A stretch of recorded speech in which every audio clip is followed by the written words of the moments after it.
the go-to site for your infinite source of precise, reliable, and factual material exposing the Watchtower organization.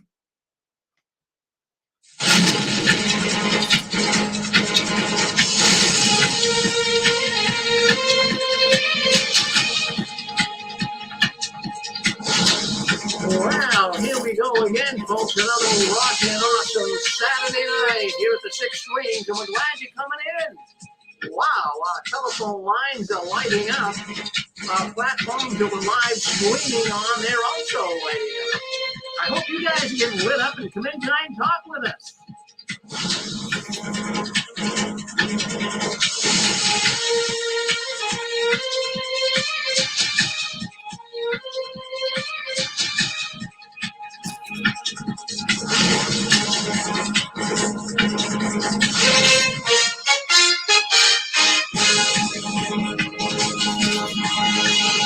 Boy, I'm looking at all 7 computers we have in our Six Screen studio, and I have to tell you, it's amazing. People are just coming in here tonight. Friends, it's the biggest story, at least one of the biggest stories that I've been discussing here on the Six Screens in the last 17 years.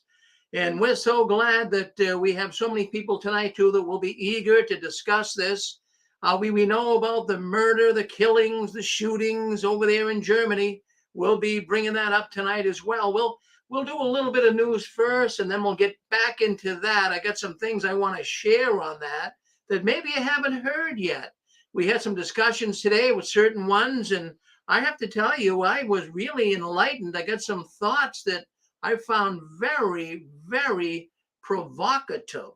Yeah, that's right. So we'll do that tonight as well. But I want to talk about a few other things. But first of all, my name is Rick Farron, and I live in Massachusetts. And we call it the apostate capital of the world up here because there's a lot of apostates. More and more people are leaving the Watchtower. And after the events of the last couple of weeks, the last month, they're leaving in droves. You know it. You know it. I know it. I mean, you can't but know it. It's all over the news, not just in ex-witness forums, but it's all over television. It's all over radio. It's all over the newspapers, magazines. The Jehovah's Witnesses have got a very tarnished image. The Jehovah's Witnesses aren't this pristine, wonderful religion that it used to be. Everybody now knows. And if they don't know, they're going to know very shortly that it's a very dangerous and destructive cult. Well, we'll get all into that, but I wanted to say we're going to be protesting at the memorial. That's coming up. Boy, I'll tell you, we're going to be down at the Kingdom Hall in Wilmington, Massachusetts. We've been doing it now for the last 14 years. I believe 14, somewhere around there. Last 14 years we've been doing it. And we're going to be there again this year. So that's coming up April 4th. It's a Tuesday night. And if anybody in our listening audience is nearby and will have to come protest with us, I've got some new signs. Oh, my goodness. I've been working on some new signs. And I'll tell you what, in view of the murders in Germany, stop shunning, stop the killing. That's a new sign we're going to have. And another sign we're going to have is, where's Tony? Yeah, where's Tony? I mean, nobody seems to be talking about him, but I got some information tonight on Tony that maybe you'll find very, very interesting. So anyways, we're going to be down at the Wilmington Kingdom Hall in Massachusetts. It's a pretty large hall. It's like one of these regional halls. There's 4 congregations that come there, and they all come there at once for the memorial. So there'll be a big crowd. So we will be down there, parts of the Six Screens, members of the Six Screens team. We will be right there in front of the Kingdom Hall. We'll have some of these new signs, and we'll be broadcasting live on YouTube and Facebook, and our friend can call in on the telephone line, and we're going to have a good time. And we're going to do what they call memorial on the memorial. We're going to acknowledge the people who have died in the Jehovah's Witness religion, including those that have died just recently in Germany. There's many, many people have died because of this religion. And we'll be talking about that on Memorial Night. So we're going to hold a memorial on the memorial. So if anyone out now listening audience can join us, that would be wonderful. If you live in the Mass area, the New England area, or maybe you just want to come and protest and get that adrenaline rush, because, man, I'm going to tell you, it's worth it. You feel so good after standing on the front lines at a Kingdom Hall. So if you want to come and be with us, write me at jwworldnews@gmail.com, and we'll have you come and be with us, and we'll roll the red carpet out for you. So see if you can't make it. I'd love to have you. So anyways, be with us for the memorial. If not, be with us online. It'll be live. Well, anyways, I don't know if you caught the March broadcasting, JW broadcasting program this month. I know everyone out there doesn't watch it, but I have to watch it. That's my job. I'm trying to report to you what's going on in the Watchtower. But, you know, I came up with an idea. I mean, I'm watching this, and you know what happens after a person's disfellowshipped in a Kingdom Hall? About a week later, or maybe 2 weeks later, they have a local needs talk. You're all familiar with that, right? And what they do is they kind of insinuate, they kind of tell you without telling you why the person was disfellowshipped. I think you get the gist of what I'm saying here. You know what I'm saying, I know. So they have these local need talks, and they kind of give you the feeling that you know why the person was disfellowshipped a week or two earlier. Well, I'm getting that feeling with JW Broadcasting. Yeah, the new March JW Broadcasting that they do on their website. So it's very suspicious to me. It looks like this is a talk tailor fit for Tony Morris. And I tell you what, I mean, unless I'm reading more into it than there is, but in the first 15 seconds, if you're sorry, you know what I'm talking about, but I'm going to put it up so you will see it. In the first 15 seconds, all of a sudden, there's some alcohol being poured into a glass. Would you like to see that? I'm going to put this up so you can see it. So just listen in. I just have to get this and share it with you first. So just give me a second. And then what we'll do is I'm going to share this so you'll be able to see it on your screen. If you're on Facebook or if you are on YouTube, you'll see it. So you're going to see what I'm talking about. We're going to talk a little bit about that streaming, because I believe this is a talk kind of suggesting what happened to Anthony Morris. But maybe you have a different thought on it. So let me just see if we can't get this up so you can see it. Just give me a second here. I'm just trying to find where it is. Okay, right here. Let's play the video. And I want you to just listen to the first 15 seconds or so. And this will kind of give you an idea what I'm talking about. So let's listen in. Hold on one second. Hold on one second. I just got to make sure the volume is on. The volume here is off, so we got to put the volume on. So listen to the first 15 seconds and then watch the alcohol being poured. Welcome. Here's a preview of what we'll discover in this month's program. Have you ever wanted to turn back time and undo something you wish you hadn't done? In this month's My Teen Life, we'll hear how Talila and Jose, who with help from their parents and Jehovah, made progress after a setback. If we've strayed far from Jehovah, our own heart may make us feel like we could never come back. This month.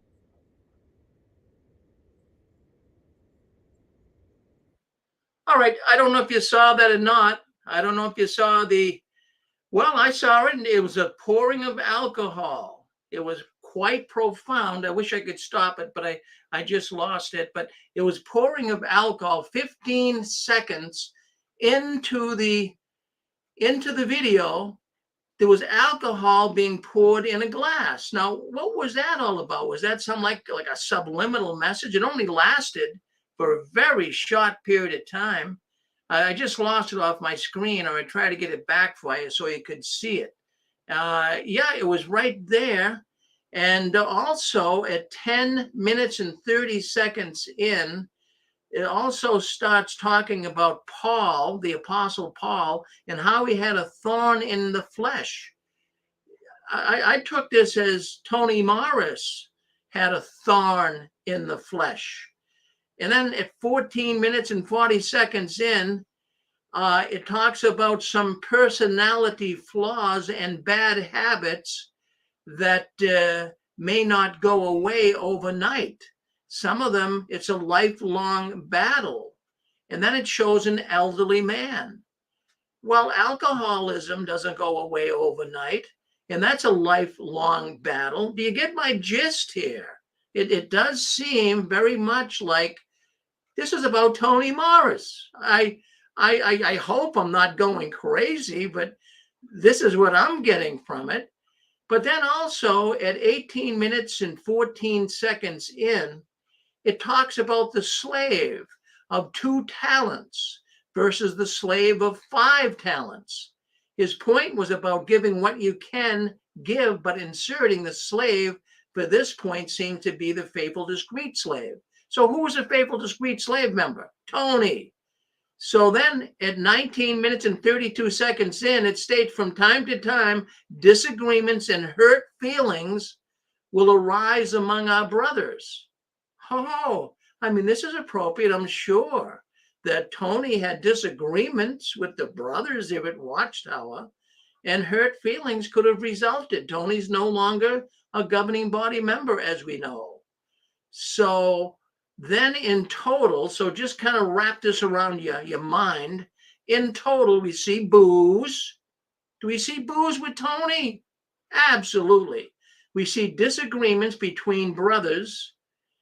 Well, we didn't really see disagreements, but we saw sometimes he kind of had feelings, I believe, toward Let. He had some disagreements, at least what I'm feeling here, toward the brothers at Bethel. So we see the disagreements, we see booze, we see the slave. Well, who's the slave? The governing body's the slave. Now, if you have patience to watch it, you're going to see a lot of body language going off. It looks like the one that was giving the talk, it looks like he was very, very nervous, very, very nervous. His name was Harold Corkin. He's not a governing body member, but he gave the talk, but he acted very, very nervous. So I'm just picking up on this. So Jehovah's Witnesses will never say things directly.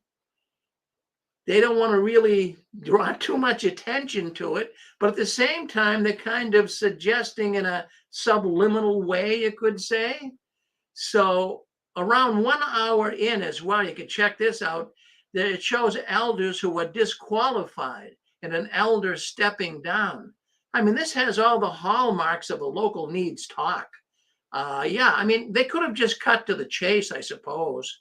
All they would have to do is show an old guy in a trench coat with an old driver's hat buying a cart full of booze at a Bottle King, and they could have just left it at that. But they have to do it in their own crazy little way. So I'm going to open up the lines right now. I'd like to know what your thoughts are. So everyone can unmute. All participants are muted and they can unmute themselves. If you'd like to say hello to me, if you'd like to speak up on this, you think I'm reading more into it than there is? Well, I don't know. It's a possibility, I suppose. But anyways, that's what I got from it. And it's on JW. It's the JW streaming broadcast for March. So go ahead and check it out. If nobody has any thoughts on that, well, let's move on. Did you ever get disfellowshipped and have a local needs talk on you? I know they did it on me. When I was disfellowshipped, 2 weeks later, they had a talk about apostasy. Hey, Rick. Yes. It's Eric. How you doing, buddy? Eric, I'm doing good. Good. It's not about me, but about my wife. And she got this fellowship for something as simple as hanging out with a disfellowship person. But there was an announcement, like after she got this fellowship and the announcement was made, there was a special needs talk after, and it wasn't for her, it was for someone else, and it was about pornography. And I was livid, and I went to the brother, "Are you kidding me?" And he's like, "Oh yeah, I made a mistake." So to go along with you saying that that happens, and it's very possible that they're overboard with it, in fact. So if they're doing it on an elder basis on the local congregations, it's very possible they're doing it on the high levels for the organization to go along with what you were saying. Well, good, Eric. Yeah. So, I mean, it's not just me thinking out loud here. This is something that takes place. Yeah, I'm Excellent. backing you up. Yeah. Well, good man. Thank you, Eric. Go ahead. We got 828, area code 828. Go ahead. You're on with us. Hey, Rick. Yes. It's Kathy. Yes, Kathy. I called earlier today for the first time. I wanted to speak about Toni Morris. My Bible instructor, I asked her about Toni Morris. I told her that of course, I didn't tell her I saw it on your channel. I just said, I heard that Anthony Morris, the governing body, was no longer the governing body. What's up with that? Because I'm a Bible student, I'm allowed to ask questions without being reprimanded. And I knew that. So I asked, and she said, and I want to quote her because I've got the text right here. So for Anthony, quotation, I know that the Bethel family prayed for Anthony Morris and family. So he's either sick or someone in his family sick. And the position of governing body is one of oversight, and it's a lot of work. So he obviously can't take that on right now for some unspecified reason. I miss his talks. Well, do you believe that, Kathy? Do you believe he just for some unspecified reason is none whatsoever. Right? I don't believe that whatsoever. But what gets me is that the true devout Jehovah's Witnesses, they don't have a clue because they don't get to research. They're not allowed to get on YouTube and find out. I am not a Jehovah's Witness, and I know more about their organization than they do because I'm allowed to research it, and they're not. Well, you're right. You're right, Kathy. You do. In fact, the apostates know more about the organization than the witnesses themselves. You're right. Exactly. And then whenever you tell them, they look at you like, how would you know that? You know, it's just totally crazy. It blows my mind away. It's unreal, Kathy. It's unreal. Well, I'm so glad you're calling in. Don't you be a stranger now. You come back and see us again. No, don't you? Okay, thanks, Rick. Thank you, Cal. Well, here you go. There's a new lady coming in here tonight. Always good to welcome new ones coming in. In fact, it was brought up just earlier. Did someone want to say anything else about Toni Morris before we move on? Did anyone want to say anything? I do. Go ahead. You're with us.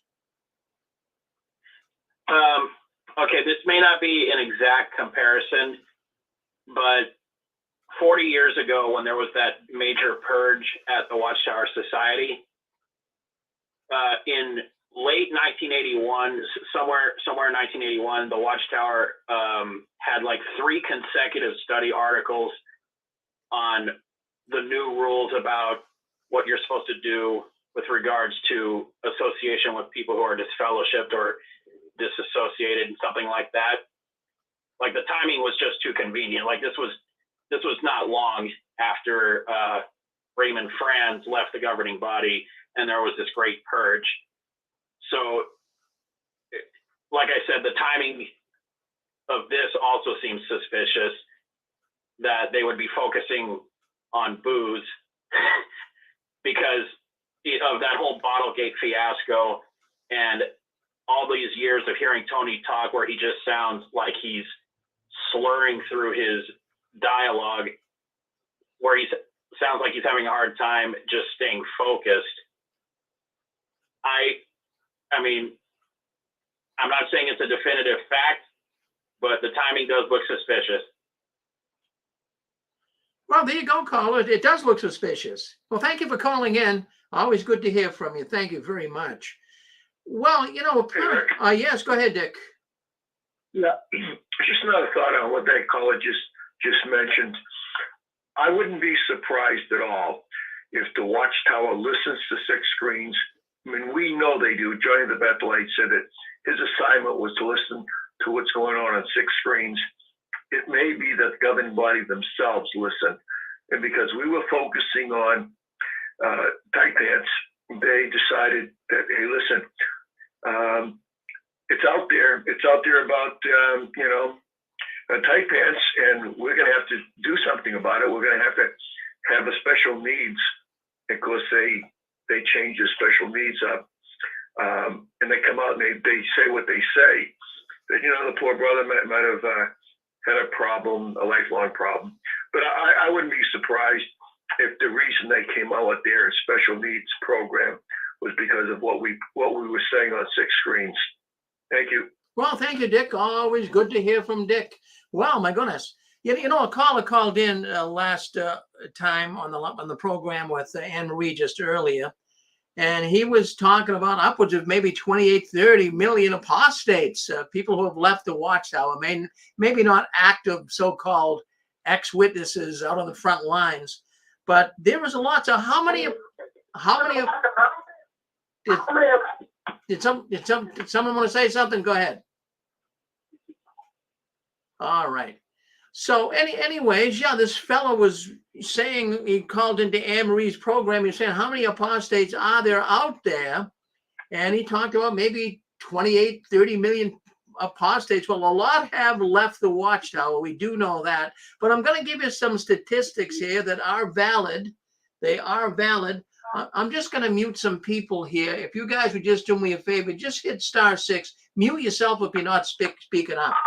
Or just mute yourself if you're not speaking up, or I'm going to mute you. Okay. Yeah, just do that. And that way then we don't get background noise and I can do this newscast. So how many apostates are there out there? Well, I've got some information to share with you that may really rock your boat, so to speak. There's actually more apostates than there are Jehovah's Witnesses. Now, just for the numbers, I'm going to run some numbers by you. They have been around 14 million baptized from 1960 to 2022. 14 million baptized, 1960 to 2022. When you add in all those who were never baptized, but that were counted as publishers, you get a big, big number. We don't know what that would be. There's no way of really knowing that.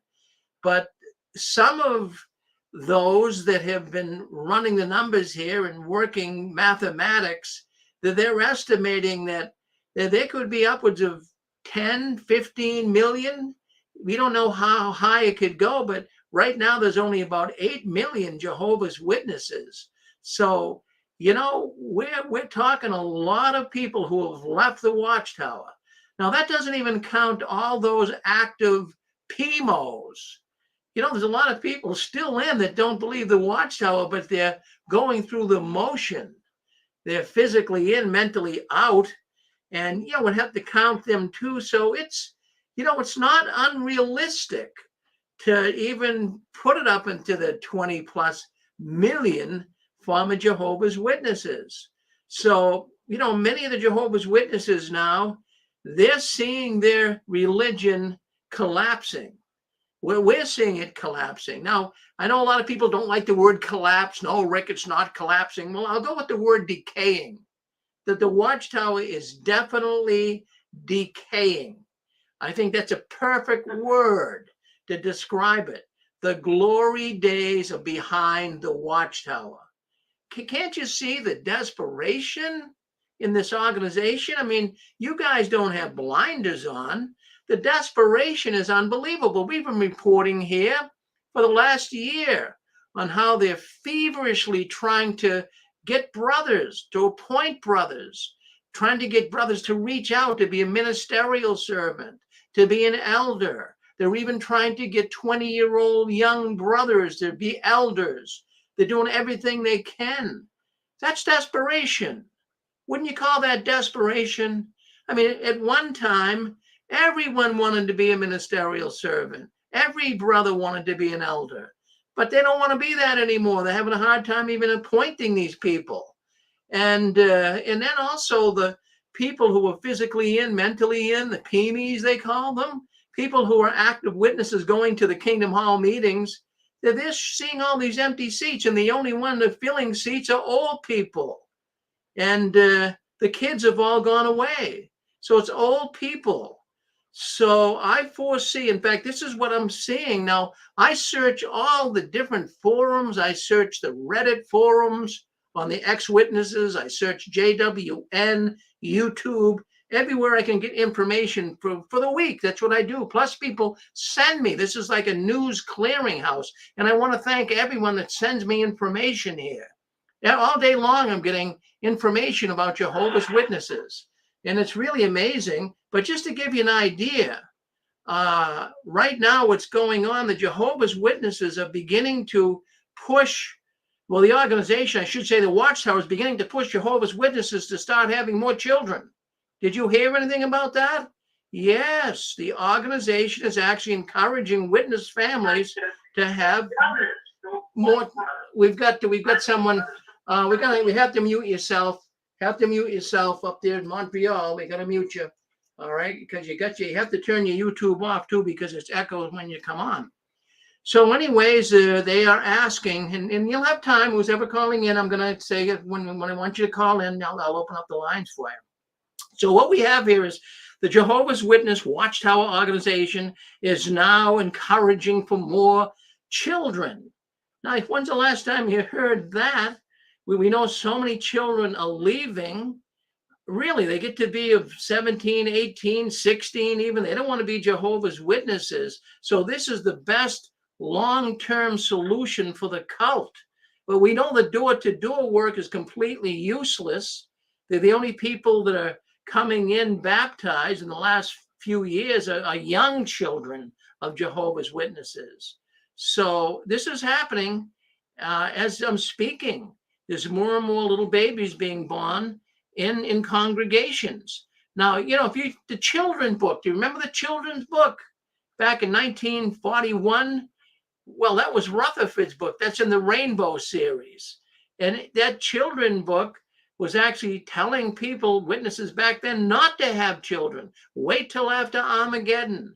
Why would you want children now? It'd just be a burden. You can spend more time in the ministry. Now it looks like that's changing. So let me put it this way to you. People in the world, society in general, they have become less interested in organized religion. They have been. The witnesses are not going to be recruiting a lot more people. People don't care about organized religion anymore. The internet has provided easy access to information regarding all kinds of various religions, including the Jehovah's Witnesses. As a result, Jehovah's Witnesses no longer can recruit new members as they have in the past. It's not happening. And like we just said earlier, we have 66% of people who are Jehovah's Witnesses that don't want to be witnesses anymore. 66% have left. Now, you guys know, back in the 1990s, the halls, the Kingdom halls were packed. Hey, look we had, my former wife and I, we had 5 children. So that's a total of 7 people going to the Kingdom Hall. It was packed in the 90s. If I didn't get there early enough, I wouldn't get a seat. My wife would have to sit with a couple of the kids down front, and I'd be sitting with a few kids up back. So we know that's not the way it is anymore. It's totally different these days. The organization has lost its enthusiasm. It's lost its energy. The organization has no life. It's on life support. The Watchtower is dead. It just hasn't fallen over yet. And I believe that they're really struggling in so many areas. Really, when you stop and think about it, They're having such a hard time to even get people back to the meeting, that this is hurting them badly. People want to stay on Zoom.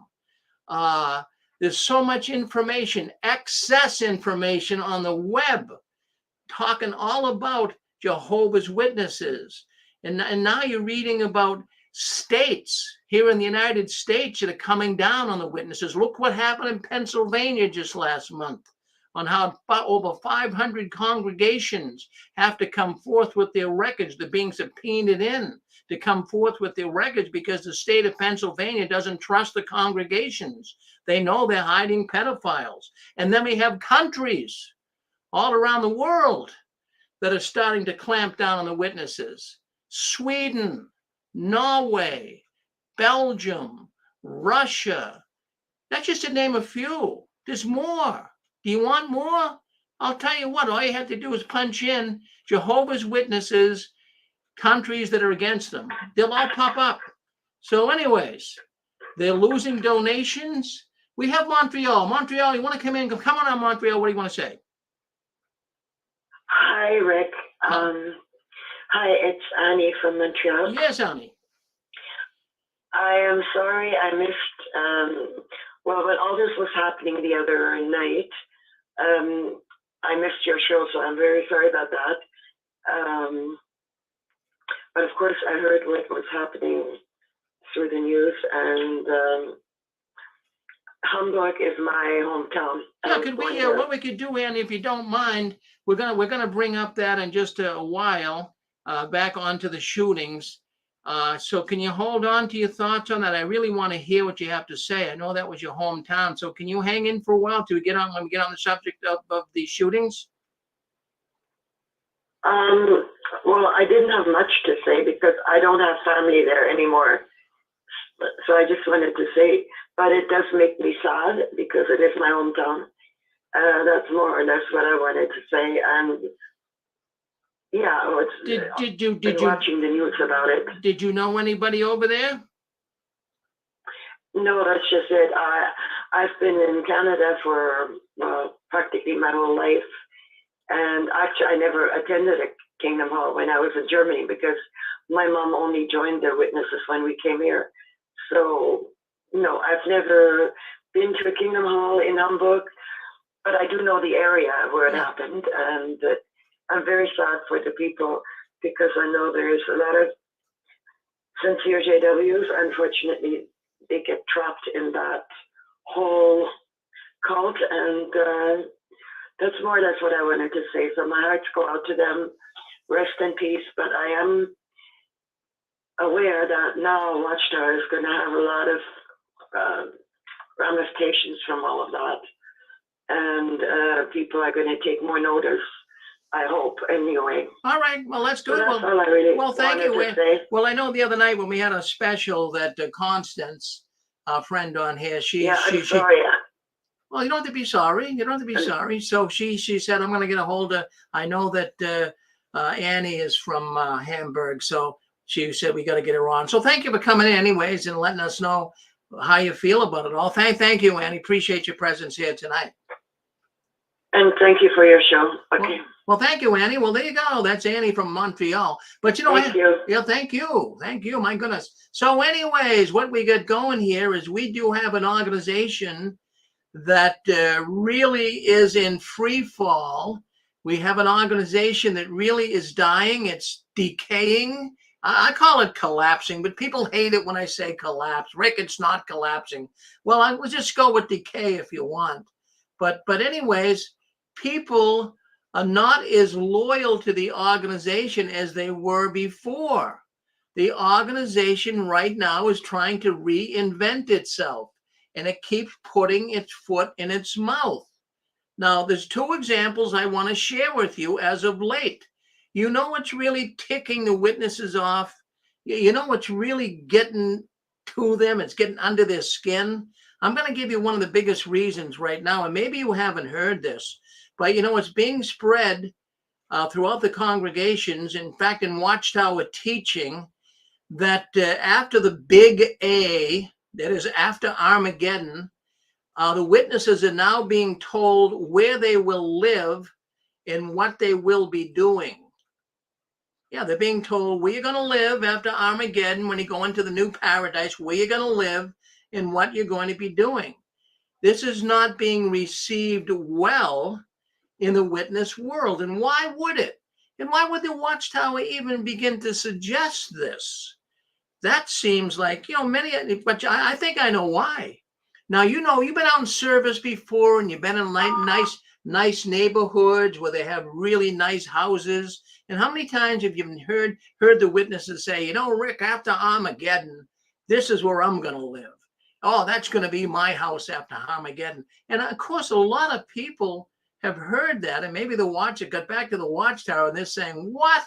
Don't say that, because people are being stumbled. I was kind of stumbled by it. I remember even an elder used to say that to me. See that beautiful house there, Rick? That's where I'm going to live after Armageddon. And I say, well, wait a minute. What makes you so sure there's going to be a lot of witnesses that want that house? What are you going to do? Beat them up with a stick so that you can have it? So, it's causing some division in the organization. So, do you want to be told where you're going to live? Well, what if you want to live right here in Massachusetts, or you want to live out in California? Well, we want you to move down to Mexico City. I think that should leave it alone. Geez, you're going into paradise earth. What kind of a paradise earth is it if they're making arrangements where you're going to live? You should at least have the option to live where you want, right? And I'm going to tell you, so that's a big thing right now that's ticking many Jehovah's Witnesses off. Do you want to know what the second biggest thing is? Oh, you want to know what the second biggest thing is that's ticking Jehovah's Witnesses off? It was that talk by Stephen Lett, babies are enemies of God. Yeah, that caused considerable distress for a lot of Jehovah's Witnesses for good reason. Nobody can look at a little tiny innocent baby and say he's an enemy or she's an enemy of God. So that is really ticking. I'll tell you what, a lot of people have left the organization because of that talk. Did you know that? Absolutely. Now, also, another thing that's getting under the skin of active Jehovah's Witnesses today, well, what's really ticking them off too is the celebrity status of the governing body. The witnesses are becoming very uncomfortable viewing these older buffoons. Seriously, they're looking at them and going, "Yeah, that's our governing body. That's the ones that are directing us. It's not going over good." So they're looking at them and going, "No, I don't like these guys."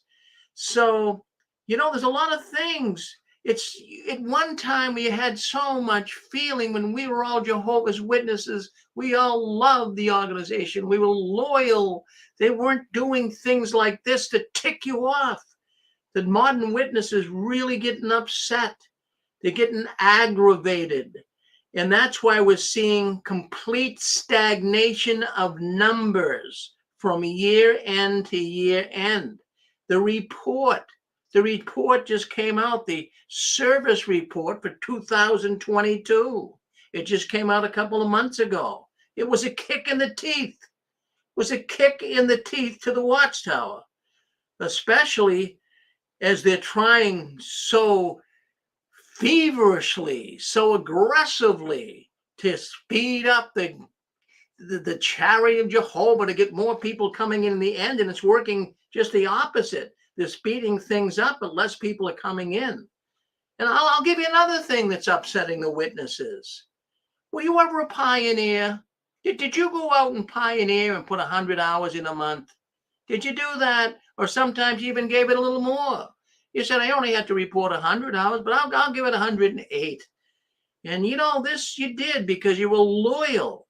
But now what the Watchtower has done, as we've been reading here on JW World News for the last couple of months, that the standards the hours have been lowered. So today, to be a pioneer, I believe it's now down to, is it 70 and 50? I know they changed it so much, I'm not even on top of it. But they've been reduced. It's not like before. So what do you think the pioneers that are older and can't pioneer anymore, And now the organization's saying, well, you can be a pioneer with less hours. Well, doesn't that devaluate their commitment when they were pioneering? Don't you think that would tick you off? You'd say, look, I used to have to do this, but these guys, not only that, they're getting time for going to quick bills, they're getting time for cleaning assembly halls and everything else. You say, well, I didn't get that, so this is really causing some friction. Do you want to know what else is ticking the Jehovah's Witnesses off? I'm talking about the active rank and file witness. You know, they don't like the idea of double standard with Serena Williams. This is really bothering them. You know, they're seeing Serena Williams appear at an awards ceremony 2 weeks ago, NAACP, and then you saw her there, and she was wearing this slit up the side dress. Now, no Jehovah's Witness woman's going to wear a dress like that and get away with it. Oh, but Serena Williams does. You know what else is ticking the modern day witness off? You guys are probably sitting there writing notes. I'll tell you what's ticking them off. Toni Morris being removed and no explanation. Yeah, is that fair? Think about it. You know, that would be like President Biden. I've used this example before, but that would be like President Biden not wanting to either be the president anymore. And then America comes out with a statement on the news that President Biden is no longer the president of the United States. Wouldn't you expect a narrative? Wouldn't you expect something to be said other than he no longer is the president? Well, that's in essence what they did with Toni Morris. That's what they did. Toni Morris, and they call him Anthony, right? Anthony Morris III is no longer a governing body member. That's about it. That's it. That's all the Jehovah's Witnesses know. Now they're speculating. They're conspiring with one another. What happened? So that's ticking the witnesses off. I'm going to give you another thing. And then I kind of wrap this little segment up. Another thing that's ticking the witnesses off is right now it's very dangerous to be a Jehovah's Witness. Did you know that Jehovah's Witnesses are thinking about that? Not just in view of this Kingdom Hall on March 9th that had, 7 Jehovah's Witnesses die, including a little baby that wasn't even born yet. But also, what about the people what about the woman that was shot, killed, a Jehovah's Witness woman in Colorado? Well, she was shot and killed in a parking lot a month ago of the Kingdom Hall. And what about that man in Rockford, Illinois? Well, he was sitting in his car just waiting for the service group to come back to the car, and some young kid came up and shot him, killed him.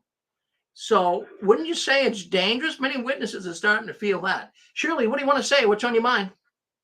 No, I was just saying, like you said, with the president, we want explanation. But with the governing body, there are 7 members. We have 1 president, but we have 7 governing body members. So it's kind of like broken up. Okay, I know we weren't given an explanation as to why, but you know how the witnesses, the cult mind is, oh, well, he's gone, he did this, that, the other, whatever. But, there are 6 other members, leading this cult, as I call it. You only have 1 president for 7, governing body members. So it's not as hard of a fall or whatever you want to call it, because you got 6 other fools, I'll call them, Well, good. Yeah. So what do you think? Do you think we're right on here? You think many witnesses, modern day witnesses, Shirley, you're feeling? I'm sure they're wondering because so far they have not given an explanation. Is that not correct? Yeah. They haven't been given an explanation. Yeah. So that makes me think, like I said, I think when you had that special, broadcast like you did the other day with the German thing, I think it's like maybe it's like on the same thing like with Greenleaf or the other guy I can't think of along those lines. They just don't want to put that out, quote unquote, in print, in media, whatever, because it's not too, quote unquote, flattering as to why Greenleaf and the other guy whose name I can't think of were, let go. Yeah. Well, thank you, Shirley. You're right. You're right with that. 2 governing body members right there. Dick, what do you want to say? Yeah, they should have given an explanation when 1975 October rolled around and nothing happened. The Watchtower said nothing. Years before that, now, both of us are 74, and a lot of people listening to this program weren't even around then. But when I started listening to the Watchtower rhetoric in 1970, so all I ever heard was Armageddon, Armageddon, Armageddon, 1975. And we know that we heard that from the platform. And we know that most of those talks that are given are scripted. So the Watchtower was saying 1975, 1975. Then it came and went. It's going to be 50 years this October. And you know what? They've never had an explanation other than say some brothers went ahead of the organization and they started saying 1975. Well, no, it was the Watchtower Bible Crack Society that said Armageddon was going to happen October 1975. And when it didn't happen, they didn't say a word. No explanation, nothing. Thanks, Rick. Well, you're right. You're right, Dick. Yeah, I just wanted to say, too, I'm sorry, Zachary, and those in the Six Screens video suite. I did butcher the initials for the National Association for the Advancement of Colored People. I had a little slip of the tongue there. It's NAACP. But no excuses. I apologize. It is the NAACP. I didn't want to offend you, Zach. I know you're listening, so I got it right now. So anyways, it's amazing what's going on. The Watchtower is dangerous. Being a Jehovah's Witness today can be very dangerous. But aren't you thrilled to see the love of the greater number cooling off? I am. Mike, what about you? Mike from Michigan. Are you thrilled to see the love of the greater number cooling off? Yeah. I was going to say something. First comment I was going to say is you better be careful, Rick. You might get arrested by the woke police for the NAACP thing. Yeah. But back to about the governing body, the Watchtower, I don't think any witnesses would expect them to give a reason. The last time a governing body member, they never said why. I mean, it came out later about Franz and what was it, Chitty and Greenleaf allegedly were homos, but they're not going to give a reason. I don't think anybody would expect one. That's just not how they operate. Yeah, no, they do. I'll tell you why. Yeah, they operate differently. That's for sure. Okay, who else? I think we get Shirley back on with us. Shirley, do you want to say something else? No, I was just thinking, did Mike make an offensive comment about you making an obvious mistake, as we all do, about certain things, like that NAACP, as you corrected yourself? Because I know Mike just wanted to bring up the racist things and call people the N-word, which he did not do just now, but was that the comment? Well, no, you're offended by it. Did I miss something? Well, Shirley, why would you? But Shirley, don't you think by even egging Mike on that can cause some issues? No, Mike has his own agenda, and you know that. He's used the N-word and things, but you cut him off, and then you let him back. So, but I'm honestly asking you right now. I didn't catch the whole thing, but I heard Mike. Yeah. And we are accustomed to Mike. Yeah, well, he didn't say. We know his racist comment. Well, he's being civil tonight, but in other words, I would just let a pit bull lie. I wouldn't. I'd let it go. But I butchered the NAACP. I forget what I said, but somehow I slipped on it. Yeah. No. What I'm saying, I'm serious, Rick. Don't you know? No, they're going after you. Say something against these people, man. They'll come after you. Well, I can't. There he goes right there, Mike. Well, yeah, but there he goes right there. Okay. You go. All right. There you go right there. All right. Listen. Okay, we're gonna stop that right now. There you go. See, what we want to do, we don't want to. What we have to do is, you just be. You can't egg people on, Shirley. I wasn't trying to be. I know. I didn't egg him on. He made his comment. I just called Mike and say, "Hey, Mike, say this." Right. You know, Mike. Right. I mean, hey, Rick. Yeah. Yes. So, All right, let's let it go with that. Yeah, go ahead. Yep. Yes, I'm a African American Black woman, and I heard Mike also, and it is offensive because we do listen in, and he has said some derogatory things. Yes, and I caught that. And yes, so exactly. what Shirley is saying is that it seems as though people are being complicit because they're allowing him to make these comments, and it seemed like everyone said yes. Oh, I agree with him, and it seems as though the whole program is letting this happen. It's being talked about, and I know we're supposed to be talking about the Watchtower and everything, but we as African Americans, we're being offended. Well, what about what about the white hating person, the BLM loving white hater? What about him? What about that guy, the communist? That guy is equally as bad. Nobody brought that up tonight, Mike. So what are you talking about? Nobody brought that up. What the heck are you talking about? You know what I'm talking about. That's the BLM guy. Don't you? All participants are muted and they can unmute themselves. Look at, we're not going to get into it tonight, but all I can say is I've been listening here at the control panel. Mike in the past has been a little uncivilized in some of his comments. Oh, hold on 1 second. Rick? Oh, hold on 1 second. Over. Just let me talk. Let me just talk. Just hold on till I'm done. Then you can have your turn. My Mike at times has used words that are very offensive, and we banned him for that for numerous weeks. But tonight he didn't. He came on very civil. I just mentioned I messed up NAACP. I forget what I said. I'm reading a million things. I got 7 computers going here trying to watch everything. And so I messed it up. So I came on to apologize. People were writing that I messed it up. So I'm apologizing it. And I said what the true term is, NAACP. Mike wasn't doing anything to rebel rouse, and then surely let a least sleeping dog lie. Go ahead, Zach. Rick, look, we didn't criticize you. It was a comical thing. What I typed in, you said NAACP. And I realized it was an effort, and I just typed it, said NAACP. And I laughed. I said, we're going to have to help him with that. And then I typed in what that sounds like, NAACP, and I laughed about it. That's all.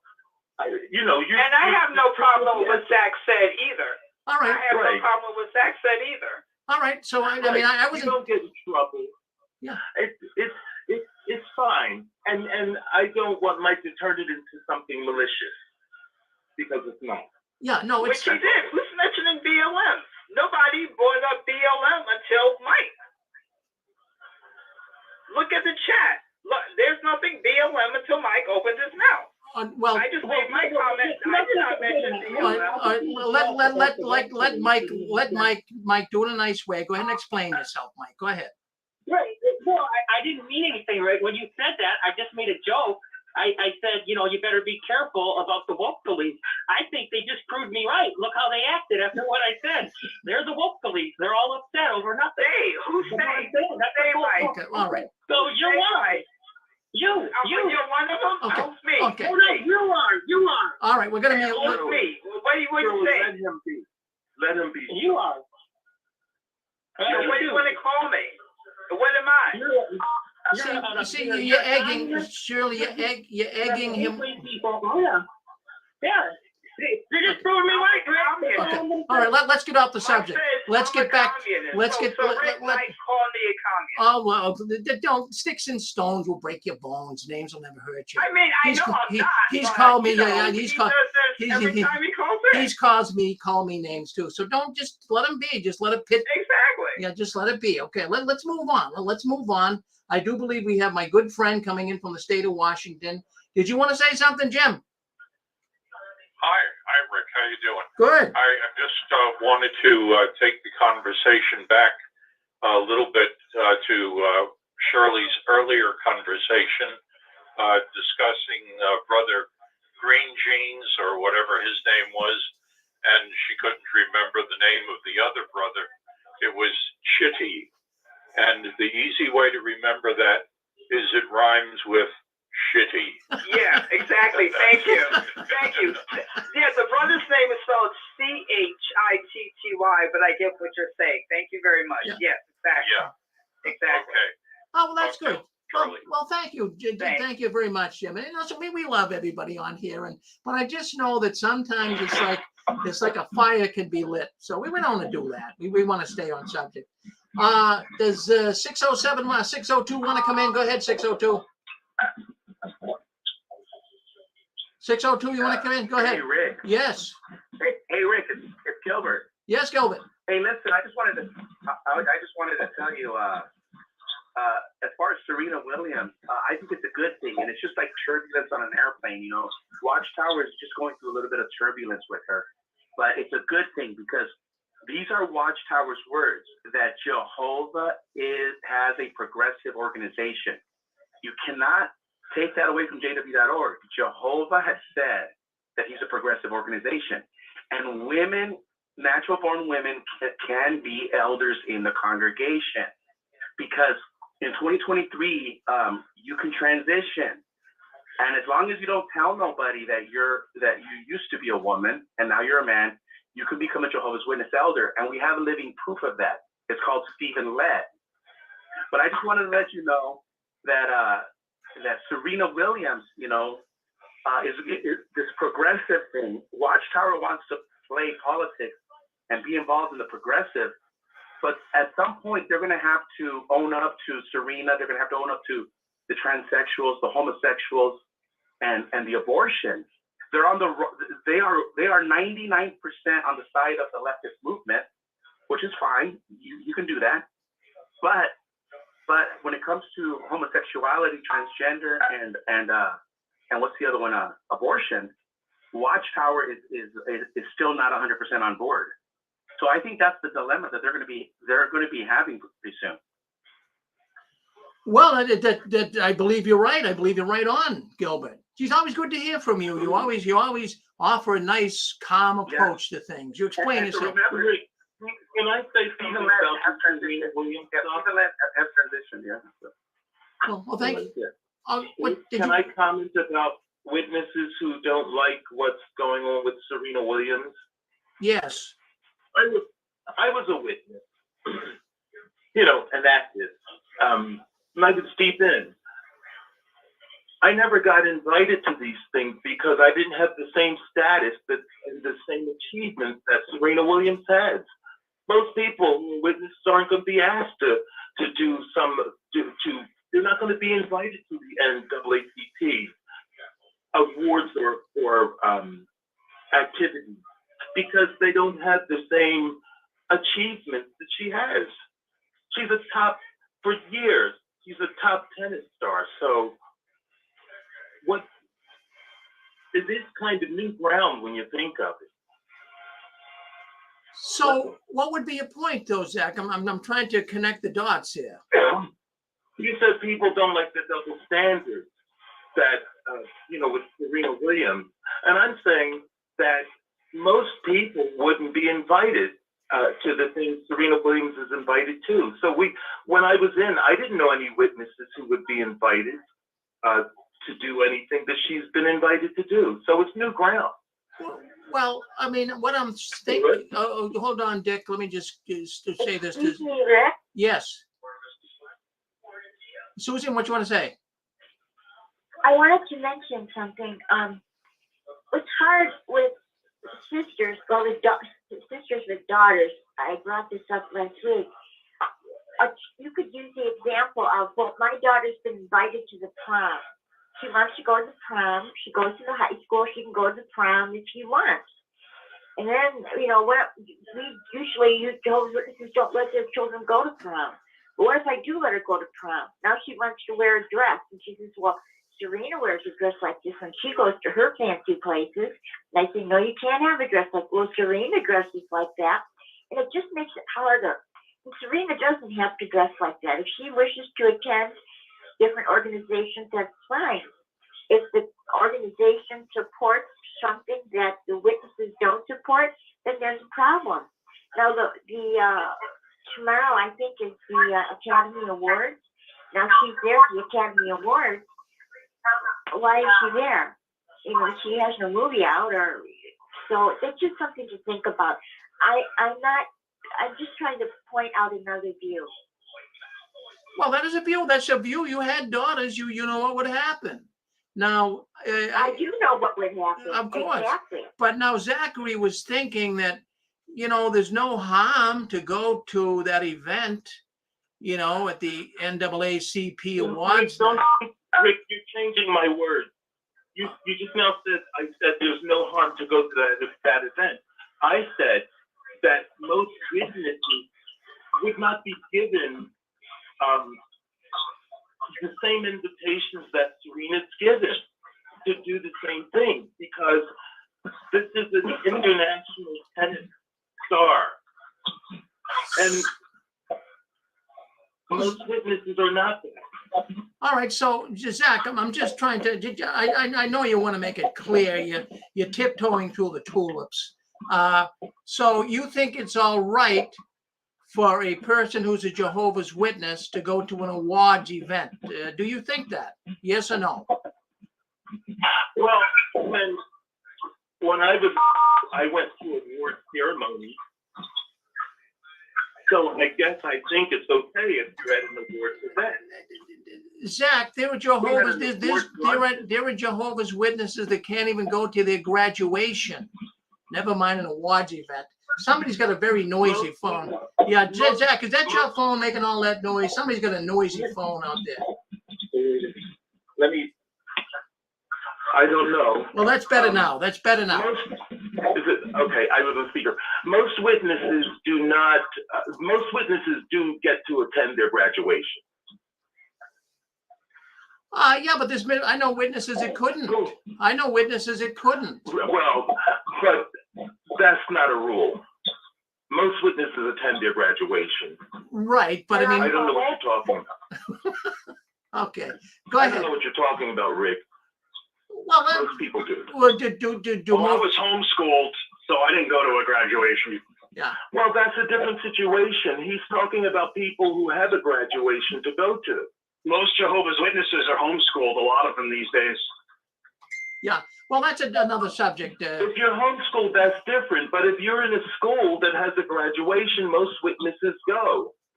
Well, I have to. All of mine. Well, I have to say, Zach, you're right with that. You're right with that. Yeah. But some don't. I'm just saying that. Well, some don't. Why don't they? Why not? Well, it's the same. What are you talking about? You never heard of that? What Rick is saying is every congregation has different that's not even a congregation thing. They're not united. They're not united in beliefs. That's not a congregation thing. You're making that up. If you graduate from high school, you go to your graduation. You're in college, you go to your graduation. You wear your cap and gown. You get what Rick is saying is some people didn't go through that. Well, why not? That's their own personal choice then.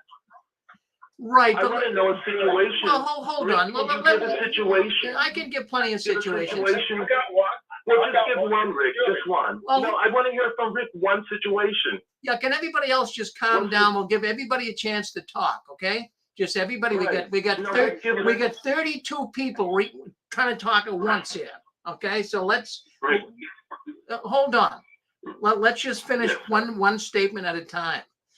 I have personally known 2 of my cousins who grew up in Jehovah's Witness family. Wasn't even a loyal Jehovah's Witness family.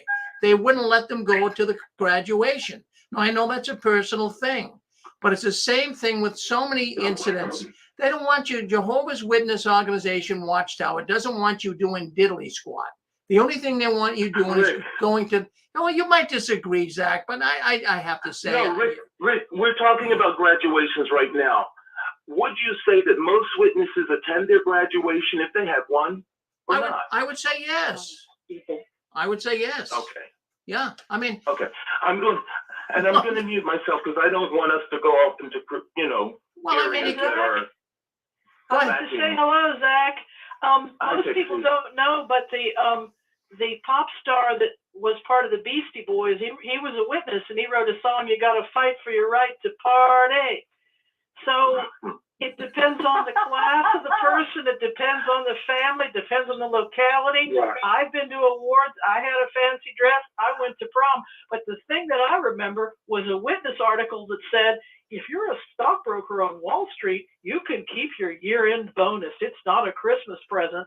And I'm sitting in a major city afraid to take the $5 coffee cup at work. So there's all kinds of things in this mysterious world of the witnesses. We're all hoping the tower will topple, but it's a crazy world because in one location you do it, in another you don't. That's not true. No, that's not true. If you win an award, and they say a lot of times around graduation, there's an awards banquet.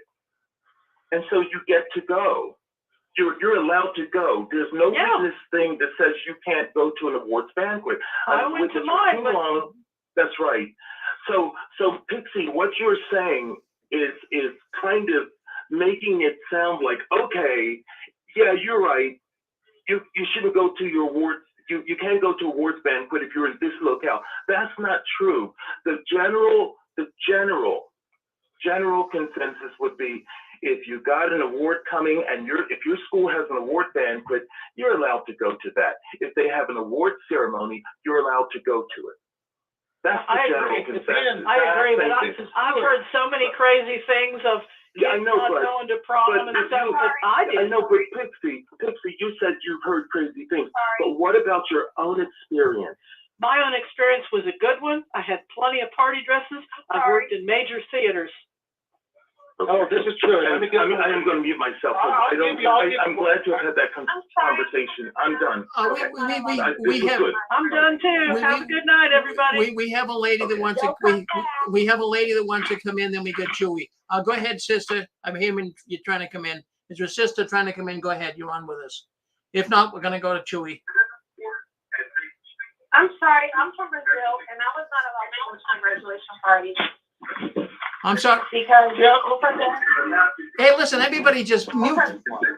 Let the sister speak up. Hey, did you ever serve as an elder? Hold on. Just did you ever serve? Hold on. Did you ever serve as an elder? Yeah. All participants are unmuted. Hello, am I on now? All participants are muted. Listen, we're talking over each other. We're talking over each other. We have an unusual amount of traffic coming into the 6 screens tonight. Do you guys understand what you do with your phones? Do you like to talk over each other? What you do is you wait till someone's done, and then you come in, but keep your phone muted until you do. But everyone's leaving their phone unmuted. We're hearing televisions in the background. I'm hearing myself on YouTube. So do that for me. If not, we're not going to be able to continue like this. It's just too many people coming into the 6 screens. Could you do that for me? Could you really do that? Listen, that microphone, that phone is a microphone. Please just keep it muted. When you speak up, unmute it. And when you're done speaking, mute it once again.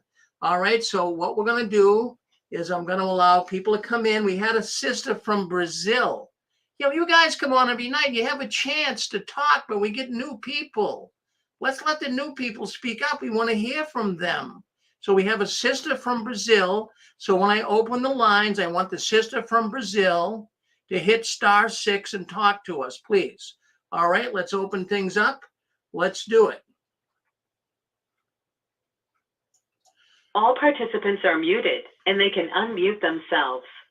Sister from Brazil, are you on there with us? Hit *6. Yes, I'm here. Hi, Rick. How are you? I'm doing good. I'm doing very good, sister from Brazil. Can we use a name? Yes, my name is Jackie. Jackie. So you're calling in from Brazil, is that correct? No, actually, I'm working right now in Richmond, Virginia. So I'm pretty close to you. Oh, very good. Well, what's on your mind, Jackie? Well, I was born and raised in Brazil, in the countryside, about 800 kilometers from São Paulo, which is one of the main big cities. When I was 15, my mom, she moved to São Paulo because my brother had left Bethel. And then he did support me on going to college. And when I graduated, I was not allowed to go to my graduation party. So I disagree with Zach when he said that, yes, you're allowed to go to a graduation party. No. Before my graduation party, the elder sat down with me in the back room to tell me that I couldn't go to my graduation party because that was a worthy thing to do. And I was only 20 years old, and you sit up in the room with, older men that really don't care about you. They don't care how you're feeling. And they just, tell you what to do. And then, by being a female, my dad had passed away because of the blood doctrine. in 1988. So my mom, she raised me and my brother by herself. She sent her only son to Bethel. She served as a pioneer for many, many years in the congregation. And yeah, I was not allowed to go to my graduation party. So yes, I do hold a grudge against the JW organization, and the tragedy that happened this week in Germany is just to show that the shunning policy that right now I suffer because I disassociated myself a couple of years ago. It's just, it's just painful. And unfortunately, I have to disagree with Zach.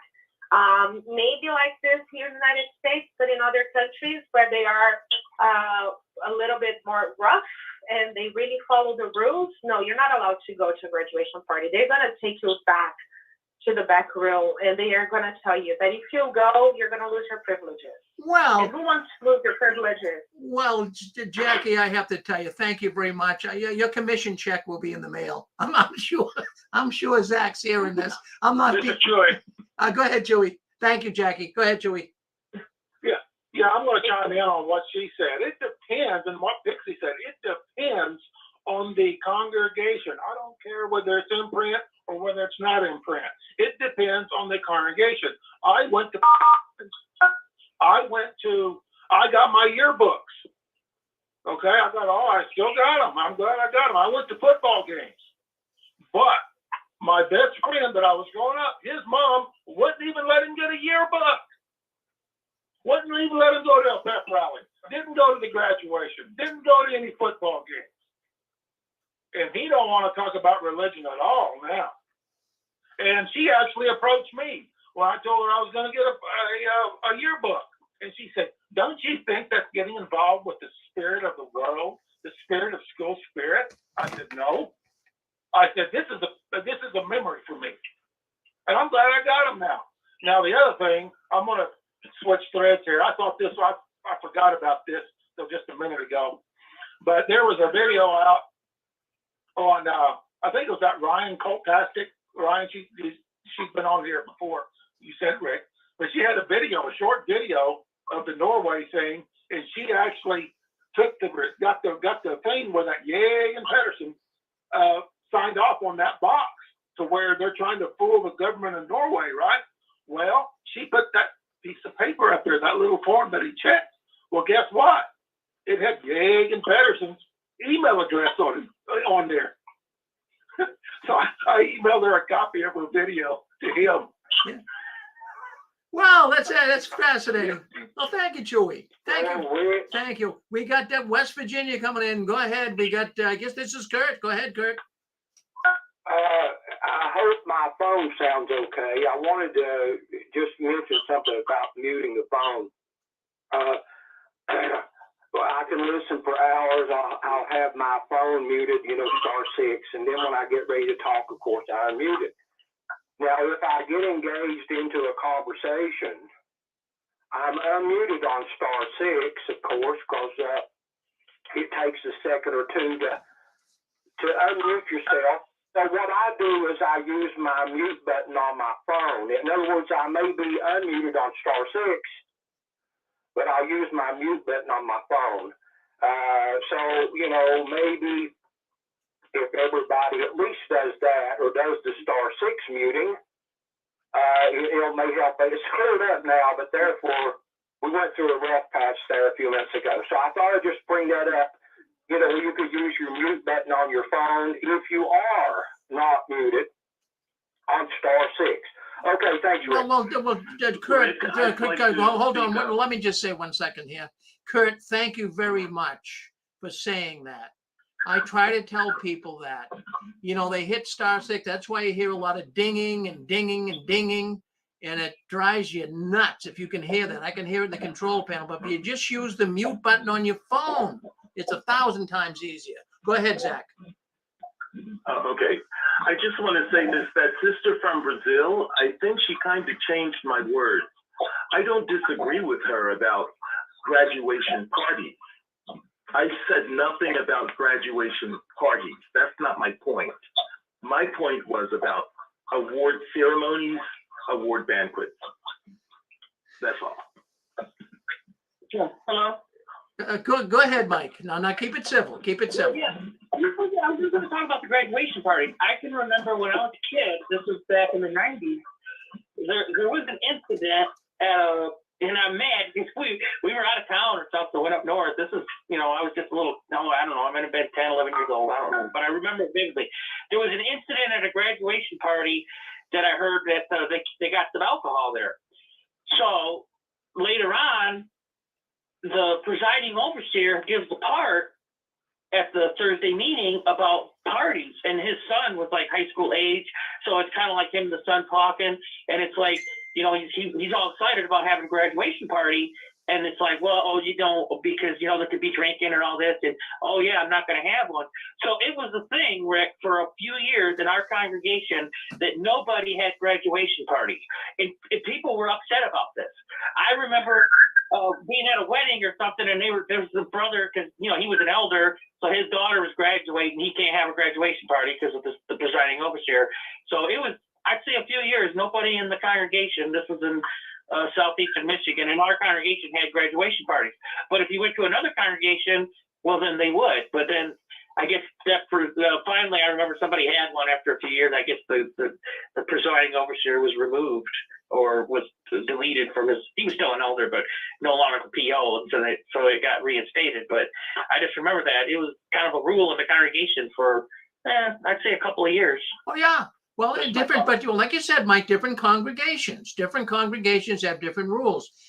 Zach was more referring to the graduation ceremony itself, but I think you could also throw in party. I mean, that's what you do. That's celebrate, right? You go to a party afterwards. Okay, who else we got? We got Dick want to come in. We got Shirley, and go ahead. We'll go with Dick and then Shirley. Go ahead, Dick. Just a quick thought on the Serena Williams thing. Serena Williams is going to NAACP parties and whatever. NAACP is a political organization. It is a pact. They get donations and they give it to politicians that further the agenda of the Black people. It's a good organization. Nobody's saying it isn't, but I'm just saying it's political. And in the JW world, you can't be involved in the political arena. You can't vote or anything like that. So Serena Williams should be in trouble, but she won't be because she's a prominent JW. Thank you, Rick. Well, thank you, Dick. Well, thank you very much. Okay, let's see. We got, all right, Dick, I'm going to have you mute your phone. Dick, mute your phone if you would. I want to say that 602, if that's you, Jesse. Hello, can you hear me? Hello? Hello? Yeah, hold on. Let's go. It was 6. So we have a woman from 848. Just mute yourself, Arizona, for a second. Let's bring in, well, we just had a woman who was on, then she just left.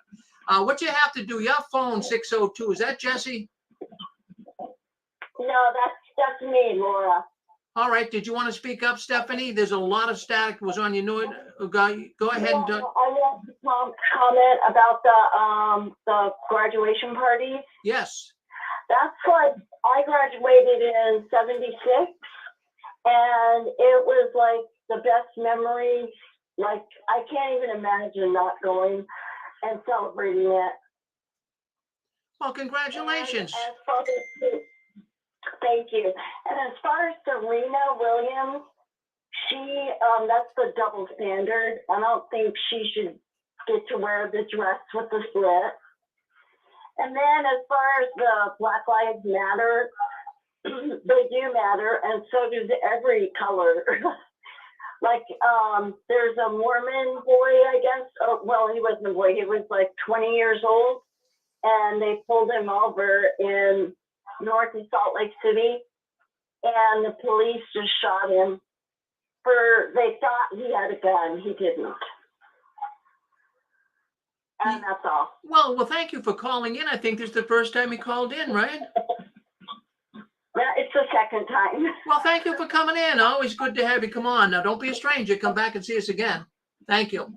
Okay, thank you, Rick. All right, thank you. We have Shirley. Shirley, I see you popping up in here. I think you really have something. I'm saying, is Jimmy Bell out there? Is Jimmy Bell? I want to speak to Jimmy. He said earlier, when I made that comment, he posted, if you're following in the YouTube chat, Rick, he said earlier when I was speaking, quote unquote, he wants to speak to me. Now he punked out. I don't know where he is. So I'm not punking out. I'm here. All right. Well, Jimmy Bell, I want to talk to you. Well, Jimmy, I'm waiting to talk to Jimmy Bell. All right. Well, everyone wants to talk to Jimmy. He's a busy man. But Jimmy, why don't you dial into the 6 screen? Just see the telephone. Exactly. He punked out. Where is he? See the telephone number, Jimmy. They want to talk to you. They want to bring you back on the floor. Now he says, oh, I don't want to talk. But when I was making my comment, oh, should I call in and argue with you, Shirley? Now he's whatever the hell is going on. He's punked out. No, what we Where want, is he? but I'm here. we want I'm you. here. We want you to calm down now. We don't want you to get in big battle with Jimmy. Oh, I'm calm. I'm waiting. But where is he? Okay. Jimmy, if you want to call in, come on in, Jimmy. Say hello to Shirley and see if we can't keep this. I'm not sure. He's the one that said earlier when I made my comment, should I call in? I'm here. All right. Well, we'll see what happens. All right, we'll see what happens. But be nice to him now. Don't get too nasty with him. What somebody puts out to me, I put out to them. All right. Well, we're gonna go nice, and we don't want to get in a big battle royal, Jays, Shirley. You know. But we'll go. Now he says, hang on a second. So I guess he's dialing. All right. Now so let's be nice. He's probably coming in now, so let's be very nice. If he does, be nice to Jimmy. Be nice to Jimmy. I said what people put out to me, I put out to them. All right. Well, I'm sure. I'm sure he's not trying to cause any problems with you. It's just. Well, I want to say, and he's been saying on YouTube that he's been smoking tonight. I don't smoke. He's been smoking. I'm not a pot smoker. I don't do that. But I don't know if that's affecting what he put out on the chat. But I'm waiting. He said he wanted to speak to me, so I'm here. All right. Well, put your boxing gloves on and see. But Jimmy's not going to put his on. But let's see what happens when Jimmy comes in. All right. And then we're going to get into the shooting. We're going to spend probably another 10 minutes on some of this. Then we're going to get into the shooting. We're going to go back to the Kingdom Hall shooting. I know there's so many people that want to say so many things. But anyways, we got so many people. We have unusual traffic coming into the 6 screens tonight. It's unbelievable. And well, what's really of interest here tonight, folks, is there's so many people right now that are leaving the Watchtower. And our telephone lines, our computer platforms are lighting up. More and more people are coming in because they know something doesn't smell good in the organization. But if there's any other thoughts on this, we've been talking about, well, I just want to say that people are understanding something right now, especially with what's going on down in Pennsylvania. People are understanding. Witnesses are seeing this. I'm sure my relatives are seeing it. Witnesses are being really scorned. They're being torn apart in the state of Pennsylvania. How can you be a witness in Pennsylvania and go door to door? The organization's name in Pennsylvania, at least there in other states as well, the Jehovah's Witness name is synonymous with child sex abuse. Well, would you feel comfortable going out door to door in Pennsylvania? Would you really? I don't think you would. I wouldn't. I would be embarrassed to go out door to door. So, I can tell you this with total confidence that the rank and file Jehovah's Witness, they are beginning to see that the Jehovah's Witness name is poisoned. Don't you think they're hearing this at the cart work they're doing? Don't you think they're hearing this when they go door to door? Of course they are. Their name is poisoned, and the witness knows it. And I would be embarrassed today to be one of Jehovah's Witnesses. Well, I don't know if Jimmy's. Hey, Rick. Yes. I'm sorry. I'm just now getting on. I just went through Pennsylvania today. I'm in outside of Buffalo, heading to Massachusetts, dropping off a load off my truck. But what's going on in Pennsylvania? You were saying the witnesses would be embarrassed. Is there something going on? If you don't mind a short recap. Oh yeah, no. What's going on in Pennsylvania is really big. Let's roll the clocks back. Let's roll the clocks back to November, and the Attorney General, his name was Shapiro, and he was investigating child sex abuse in organizations, specifically the Jehovah's Witnesses. And they, at that time, had 4 pedophiles they were investigating that Jehovah's Witnesses were covering up. So he came on and he did a speech to the people of Pennsylvania on how the Attorney General is not going to put up with child sexual abuse cover-ups, specifically Jehovah's Witnesses. And as he gave that speech, near the end of the speech, he said that if anybody out there has been molested in the Jehovah's Witness organization or any organization, we want to know about it. We're not going to tolerate it. So, of course, many witnesses in Pennsylvania that were molested called the Attorney General's office, and then a further investigation came about just in December. And Shapiro, at the time, he was the Attorney General. He now is the governor of Pennsylvania. But there's a new woman. She's the Attorney General. Her name is Michelle Henry. And Michelle Henry came out just in December. It might have even been January. I'm not sure. But she said that they got 5 more Jehovah's Witness elders or Jehovah's Witness men that were molesting children in the congregations in Pennsylvania. So this led to a real inquiry. The prosecuting office, the Attorney General's office, they want all 500 plus congregations in Pennsylvania to come forward. They want to know who the elders are, and they want the elders to bring forth records to the Attorney General's office. They're all being investigated. If you were an elder right now, Daniel, if you were an elder in Pennsylvania, you'd be sweating bullets. You'd be sweating bullets. I wouldn't want to be in their shoes. No, Not at all. So that's crazy. So you're heading into Massachusetts. Well, that's the apostate capital of the world. You're gonna feel it. You're gonna feel the spirit, man. Yeah, I'm going to, I think it's called Revere, Massachusetts. Well, you're gonna be right on the. Yeah, I'm dropping off the.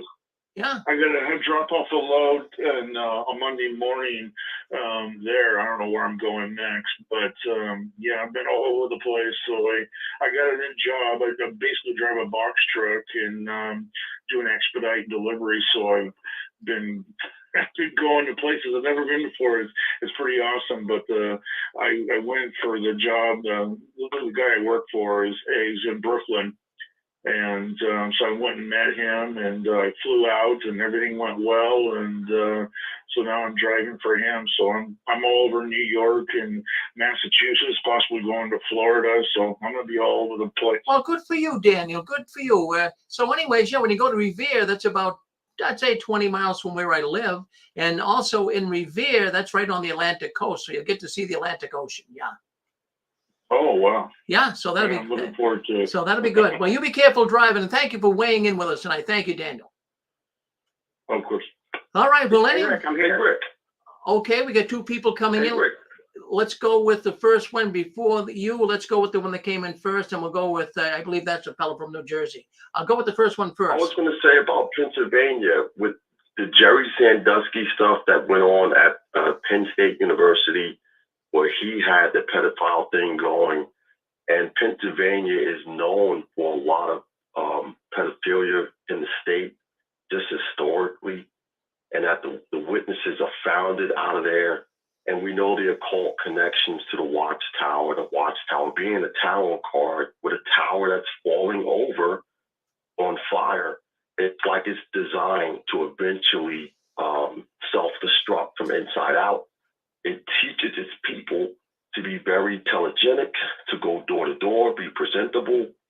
And when they wake up after a while, they become very skilled at destroying what made them. And it's Freemasonry. And the NAACP is a branch of what's called Boule Masonry. Okay, it's Boule. That's Black Freemasonry. And you see these Black celebrities, Black athletes like LeBron James. He's got a tattoo on his chest of a Sphinx. And this is the Boule Masonry logo. Kareem Abdul-Jabbar had number 33. He's a 33-degree Mason. That's why it has an Islamic name, because Arabs enslaved Black people. Freemasonry is slavery, and it's in various forms, in various peoples, to Islam, generally. LeBron James' number is what? I think it's 6 or something, or maybe Kobe Bryant's number is 24, which adds up to 6. Kobe Bryant's nickname was Black Mamba, and Michael Jordan's number 23, also a Mason. All these guys are all Boule Masons. They're subtle warlocks of a cult, like Prince and Michael Jackson were both Jehovah's Witnesses. So Michael Jackson had the black pants on and a white shirt. In the video, smashing the car, grabbing on his crotch. Yeah. Rihanna just had a Super Bowl halftime show, grabbing on her crotch. And Prince was known to be a little sexually fluid himself. So that's where this is going. And then Watchtower is a pipeline for occultists because you deny Christ is God. You deny the Holy Spirit. You deny the cross. All right, let me ask you this, and then we can move on here. But let me ask you this: how about Serena Williams? Is she in this Boule Masonry?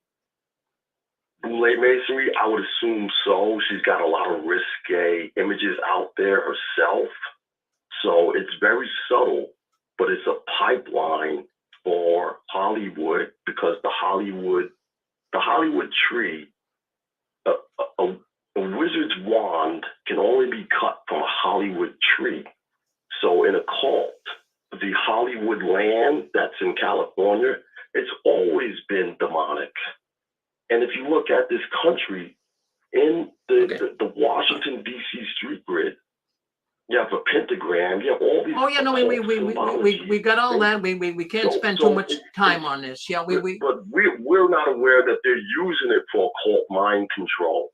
And it goes back to Simon Magus in the scriptures. It goes back to Jeroboam in the scriptures. It goes back to Solomon in the scriptures, Solomonic witchcraft. Right. That's why the Star of Israel is that star. It has 6 triangles on it. The One World Trade Center building has 6 triangles. Well, there's a lot to unpack with all of this. We just can't continue on. We can't do it. I invite you on Sundays to do a program. That's what I want you to do. We can talk. I'll give you the free reign, so to speak, and talk. But I can't do it here tonight. Can't do it. All right. So because it's just not the audience. The audience listening tonight is not. They're not agreeing with you. I mean, I understand what you're saying, but 99% of the people, these are people leaving the witnesses. They've been really spiritually abused. They're not into this. I can follow what you're saying, and I appreciate it. And there are some that do, but it's not going to connect with them. On Sunday is the time we bring this up. It'll be wonderful. Would you do that for us? All right. I understand that. I just want them to urgently leave this place. It's not a good place. It's contrary to God. I'm with you, and that message can resonate through there. But thank you, brother. I'm not trying to in any way cut you short, but I just know what they like. Rick. Thank you, brother. Thank you. All right, we've got.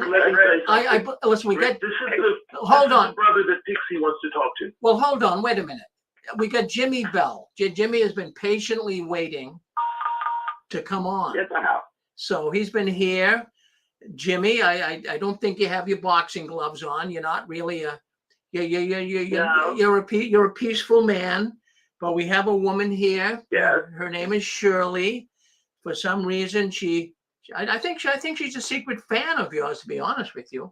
So Shirley. Well, I tell you what, Rick. You know me. You know I don't go off and go after people. I don't do that. I'm willing to have conversations with anybody that is mutually respectful. That is the key. And so when I think Shirley mentioned something tonight, Shirley, for what it's worth, I did not call you out and say I wanted to argue with you. I actually said you should have been muted because of how you were acting earlier on tonight's show. Let me finish.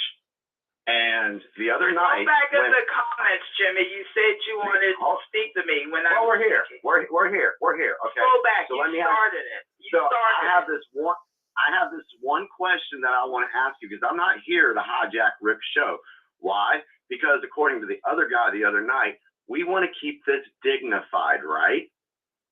So of course, but you said earlier. Let me ask earlier. You started it. So go ahead. So here's the deal. The other night, when I gave my opinion on what was going on in Germany and everything I was saying, Do you think it was respectful or dignified to say that it was all bullshit and that we shouldn't believe in it? No, you are full of bullshit. It's disrespectful. Not the terrorists. That's stupid for you to say.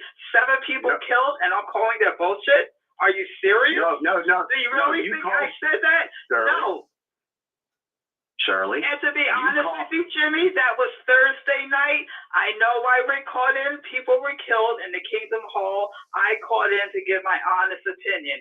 And then you called in with whatever you said, which was total bullshit, which is my opinion. And if you ask me to quote what you said, I do not remember the words that you said Thursday night, but I know I have common sense. And if Rick has it on tape, I know you can go back and listen to these broadcasts that Rick has. I cannot quote those words because I do not remember. I was listening, and I know as a common human being, what you said was total BS. Now, if you ask me to quote those words tonight, Saturday, no, I cannot. So please go back to the recorded broadcast of Thursday and listen to what I said and come back and quote those words, or maybe Rick can't play them back. But tonight, you said, when I was speaking earlier, we were on a whole different topic. And you said earlier when I was speaking to Rick on a whole different topic, you said, I want to argue with you, Shirley. So since you started it, Rick, can you please go back on YouTube? Rick, please go back on YouTube. No, look at Shirley. Because I would not even be here asking. This is why I don't have conversations with folks like her, because she doesn't shut up. Rick, please scroll back. Rick, Jimmy said, Shirley, I need to come back and argue with you. Rick, somebody, your wife, does she follow? Rick. All participants are muted, and they can unmute themselves. Look at that. I just want to say something. Shirley. Does she follow that? Hear me? Hello? Hello? All right, let's get off the subject. Hello? Can you hear me? Go ahead. You're on with us. Thank you. Can I interject just briefly? I'm sorry, guys, to interrupt, but just minutes ago you were talking about the African American famous Jehovah's Witnesses, and I just remembered about Prince. And Prince, he died young, and the same as Michael Jackson, and also the same as Prince and Michael Jackson. The mother was a devout Jehovah's Witness. And I don't know if you're aware, but the Williams sisters are also battling very serious sicknesses. And their mother is also Jehovah's Witness. I'm not saying that there is a trend or anything like that, but both Michael Jackson and Prince died young. Who knows? Who knows if, I'm guessing it's maybe because the Williams sisters wants to not have an operation because of the blood issue. Maybe they might be doomed to perhaps, die young as well. And who knows, when you are a devout Jehovah's Witness, what do you do with your money? You tend to put in your will to the organization, right? So maybe there is more. Definitely they will get a pass from the organization. They want them as Jehovah's Witnesses for sure, if they happen to get some money from their benefit. It wouldn't really surprise me.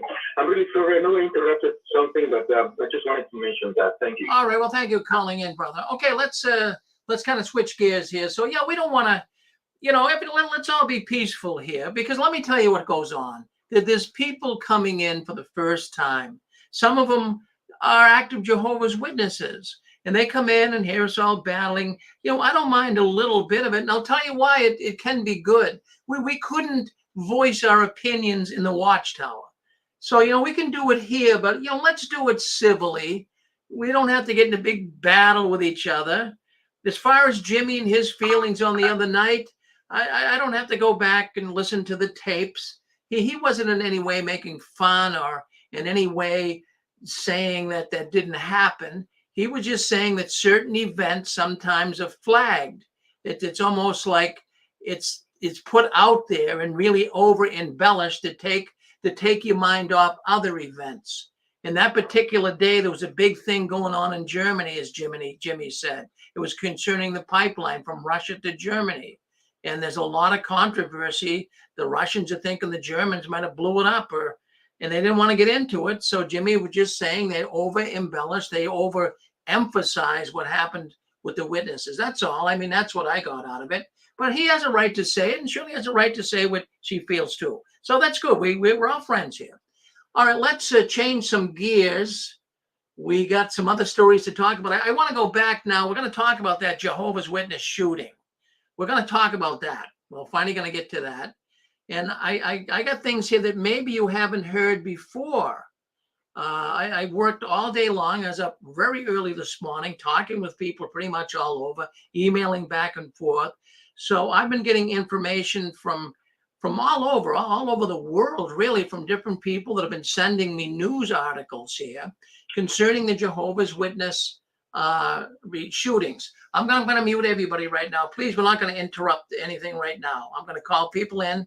I'm going to put everybody on lecture mode right now. All participants are muted. So we're just going to, let me get my news done. That's what this is. This is JW World News. And let me get my news done. Then we can bring your thoughts in, everyone. I want to give everyone a chance. But when you have all of these people, they're coming in like crazy, but we love them all. We love all the callers. So anyways, let's go with this. Well, let's talk about that shooting that happened on March 9th, just this week. 36 publishers were in that Kingdom Hall in Hamburg, Germany. 25 publishers were on Zoom. Boy, that was one night you probably wish you were on Zoom. Sad to say, as we have learned, 7 Jehovah's Witnesses have died. If you want to count the perpetrator, the shooter, it would be 8. Plus, there were numerous others that were injured during a mass shooting at the Jehovah's Witness Kingdom Hall in Hamburg, Germany. Now, it must be said here too, very sad. One of the victims was a young baby, not even born yet, a 7-month-old baby in the mother's belly. And he got, I don't know if it was a boy or a girl, but the baby got shot, killed him, fatally wounded him. So I'm going to play a video now. I'm just going to say this for the sake of those that are weak at heart. I want to give you a warning. I'm going to play a video here tonight that might get you upset.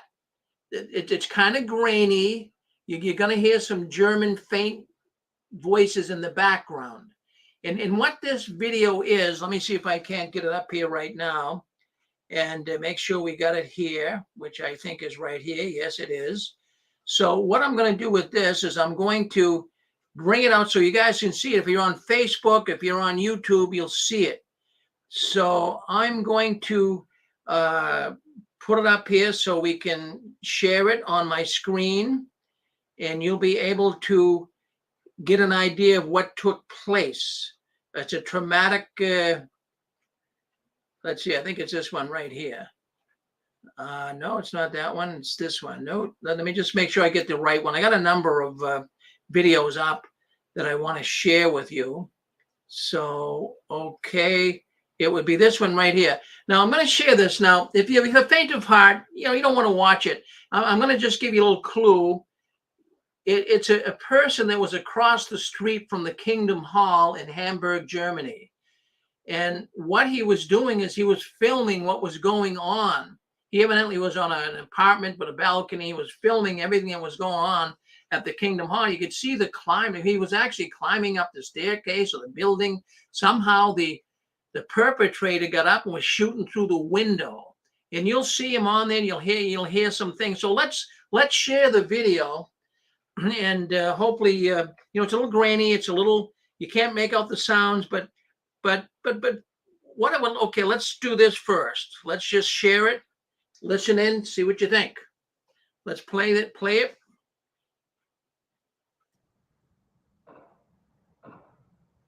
You're hearing shotguns going off. Drin wieder irgendwie. Digga, was geht hier ab mit Hude Mark? You're hearing shotguns. Da sind richtig viele Polizisten jetzt. Digga, was? Die stürmen da gerade rein? Überall. Ich wollte gerade noch Polizei rufen. Ich wollte da gerade sogar noch hinfahren. Die gehen zu irgendjemandem an der Bushaltestelle. Ich bin Anwohner hier oben und habe laute Schüsse gehört. Daraufhin bin ich ans Fenster gegangen, um mir Klarschrift von der Situation zu machen. Da habe ich gesehen, dass da ein Mann mit einer Schusswaffe auf dem Fenster schießt und habe das daraufhin gefilmt. Ich habe selber erstmal gar nicht realisiert, was da gerade genau passiert. Da habe ich das mit meinem Handy gefilmt und durch den Zoom habe ich erst festgestellt, dass da gerade jemand schießt bei den Zeugen Jehovas. Und während ich das gefilmt habe, habe ich erst realisiert, So imagine how was da that gerade vor was, sich geht. hearing the gunshots going off. There's a picture of the Kingdom Hall. That's the building with the stairs in the back. There's the police showing up.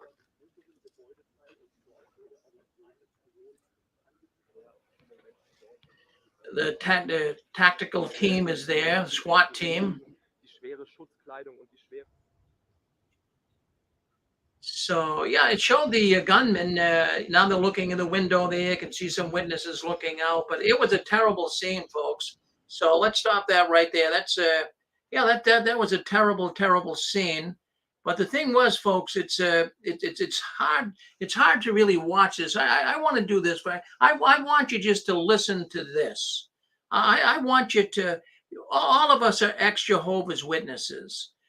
We all have been in kingdom halls. We feel not only does the Jehovah's Witness world itself feel for these people that were killed, but also the ex-witnesses do as well. I got an email last night that came in from a fella, and he's actually hurt so bad. He's an ex-witness, but it triggered so many things. And seeing these people die, they're innocent people dying, and it's really bothered a lot of people. But just stop and think. I'm going to play something here. Now, you just imagine you're sitting in a kingdom hall. I just kind of want you to get the effects of what this might have sounded like. Listen into this.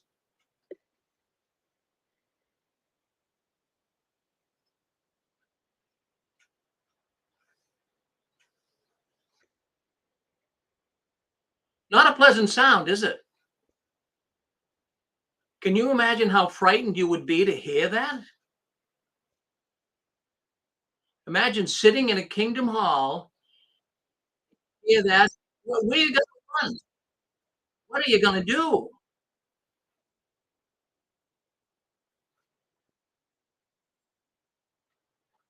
Well, 7 people died, and a baby, an unborn baby died as well. So that is what took place this week. I'm going to put some pictures up here as well. I'm going to show some pictures. Well, I'll do that in just a second. But the killer, I want to put a picture of the killer up. I think we should really draw attention to this madman. That's him right there. That's the killer. He's on our screen right now. Well, he's 35 years old. 35 years old. His name is Philip Fuse. I think I'm pronouncing it right. It's a German name, obviously. Philip Fuse, F-U-S-Z. Fuse. I guess Fuse is as close as I got. But anyways, this man had some serious issues. This man was brought up in an evangelical household. He had an academic and professional background in finance, and he joined the Jehovah's Witnesses years ago. Now, he lost his financial business during the pandemic and found solace in the Bible. His theology seems early influenced by the Jehovah's Witness organization. So this man, Philip, he actually published a book. As a matter of fact, the book could be bought on Amazon, but it looks like they took it down today with all that's going on. Well, Philip Fuse, the killer, alleged killer, what it says for the synopsis of the book is a standard reference when it comes to theology and law. This book is a must-read for all persons who hold a function of leading position in the fields of economy, science, politics, and entertainment, and even all religious persons. So Philip Fuse, the alleged killer, was an author. He had a book that was on Amazon. I couldn't find it today, but it was there the other day. Now, in the beginning of March, just this month, let's just roll the clock back a couple of weeks ago, the beginning, he faced a judicial hearing and was disfellowshipped for apostasy. Yes, just this month, early March, just a couple of weeks ago. So his official disfellowshipping announcement was going to be the night that he shot everybody up. He wanted to be there right around the time of the announcement. And you know, they announce it as the very last thing at the Jehovah's Witness meetings. So he wanted to be there at 9 o'clock. So Philip could hear the announcement and then start shooting people, which he did. Now, I know some of the reports were saying that, you know, he left the Jehovah's Witnesses a year and a half ago. Is that conflicting? No, it's not conflicting at all. And the reason is because he left. He just quietly faded and nothing really happened to him. That the witnesses didn't pursue him, but they weren't acting that nice to him. But that's beside the point. He was disfellowshipped the night of March 9th when the witnesses were killed. Now, let me just give a thought here. The witnesses were evidently just going to ignore him and just don't pay much attention to him at all. But some of the elders evidently got hold of that book that he published.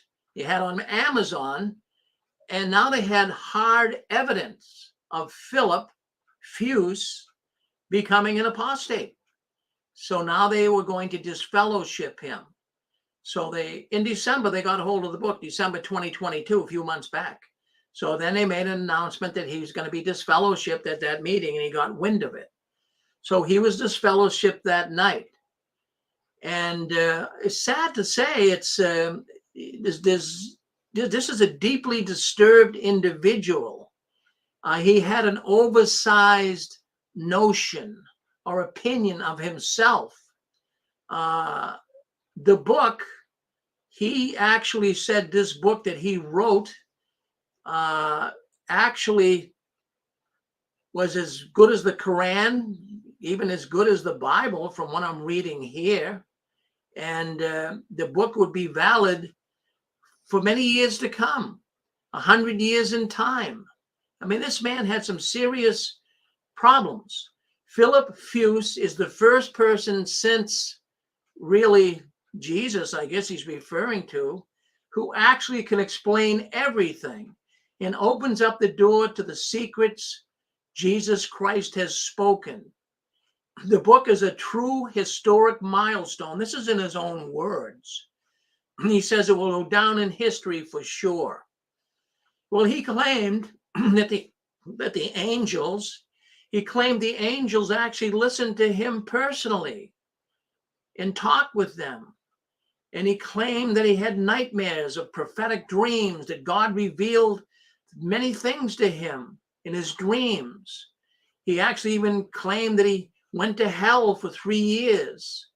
He brought up in the book, kind of skimmed through the book, getting some information, brought up in the book that with Vietnam War, WW2, WW1, well, God and Christ were fighting Satan. And Russia supposedly invaded Ukraine just recently for Ukrainian sex workers.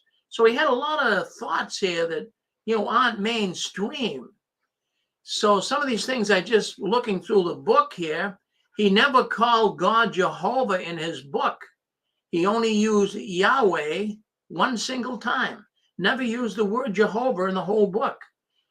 He claimed that Satan was on the second place after God in the universe until Jesus' mission.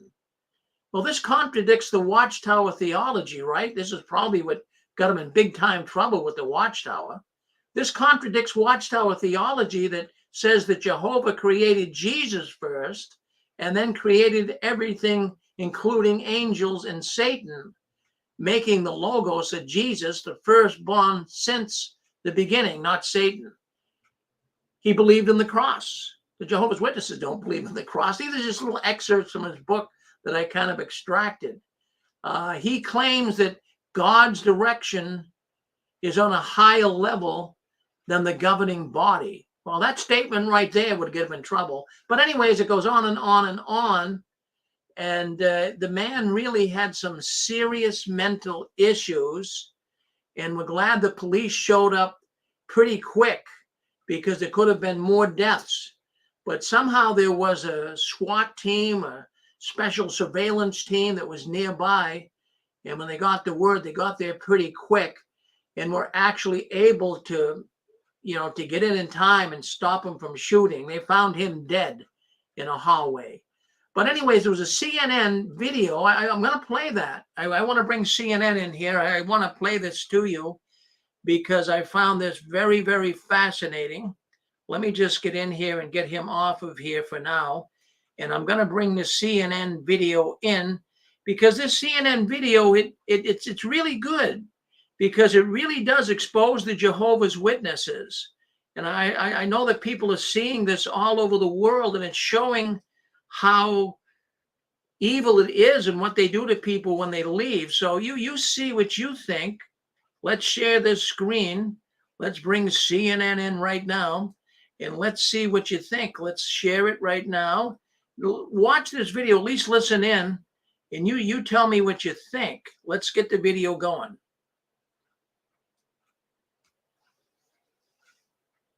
We have an update to the shooting at a Jehovah's Witness center in Hamburg, Germany. Police say that 7 people are now confirmed dead, as well as the gunman.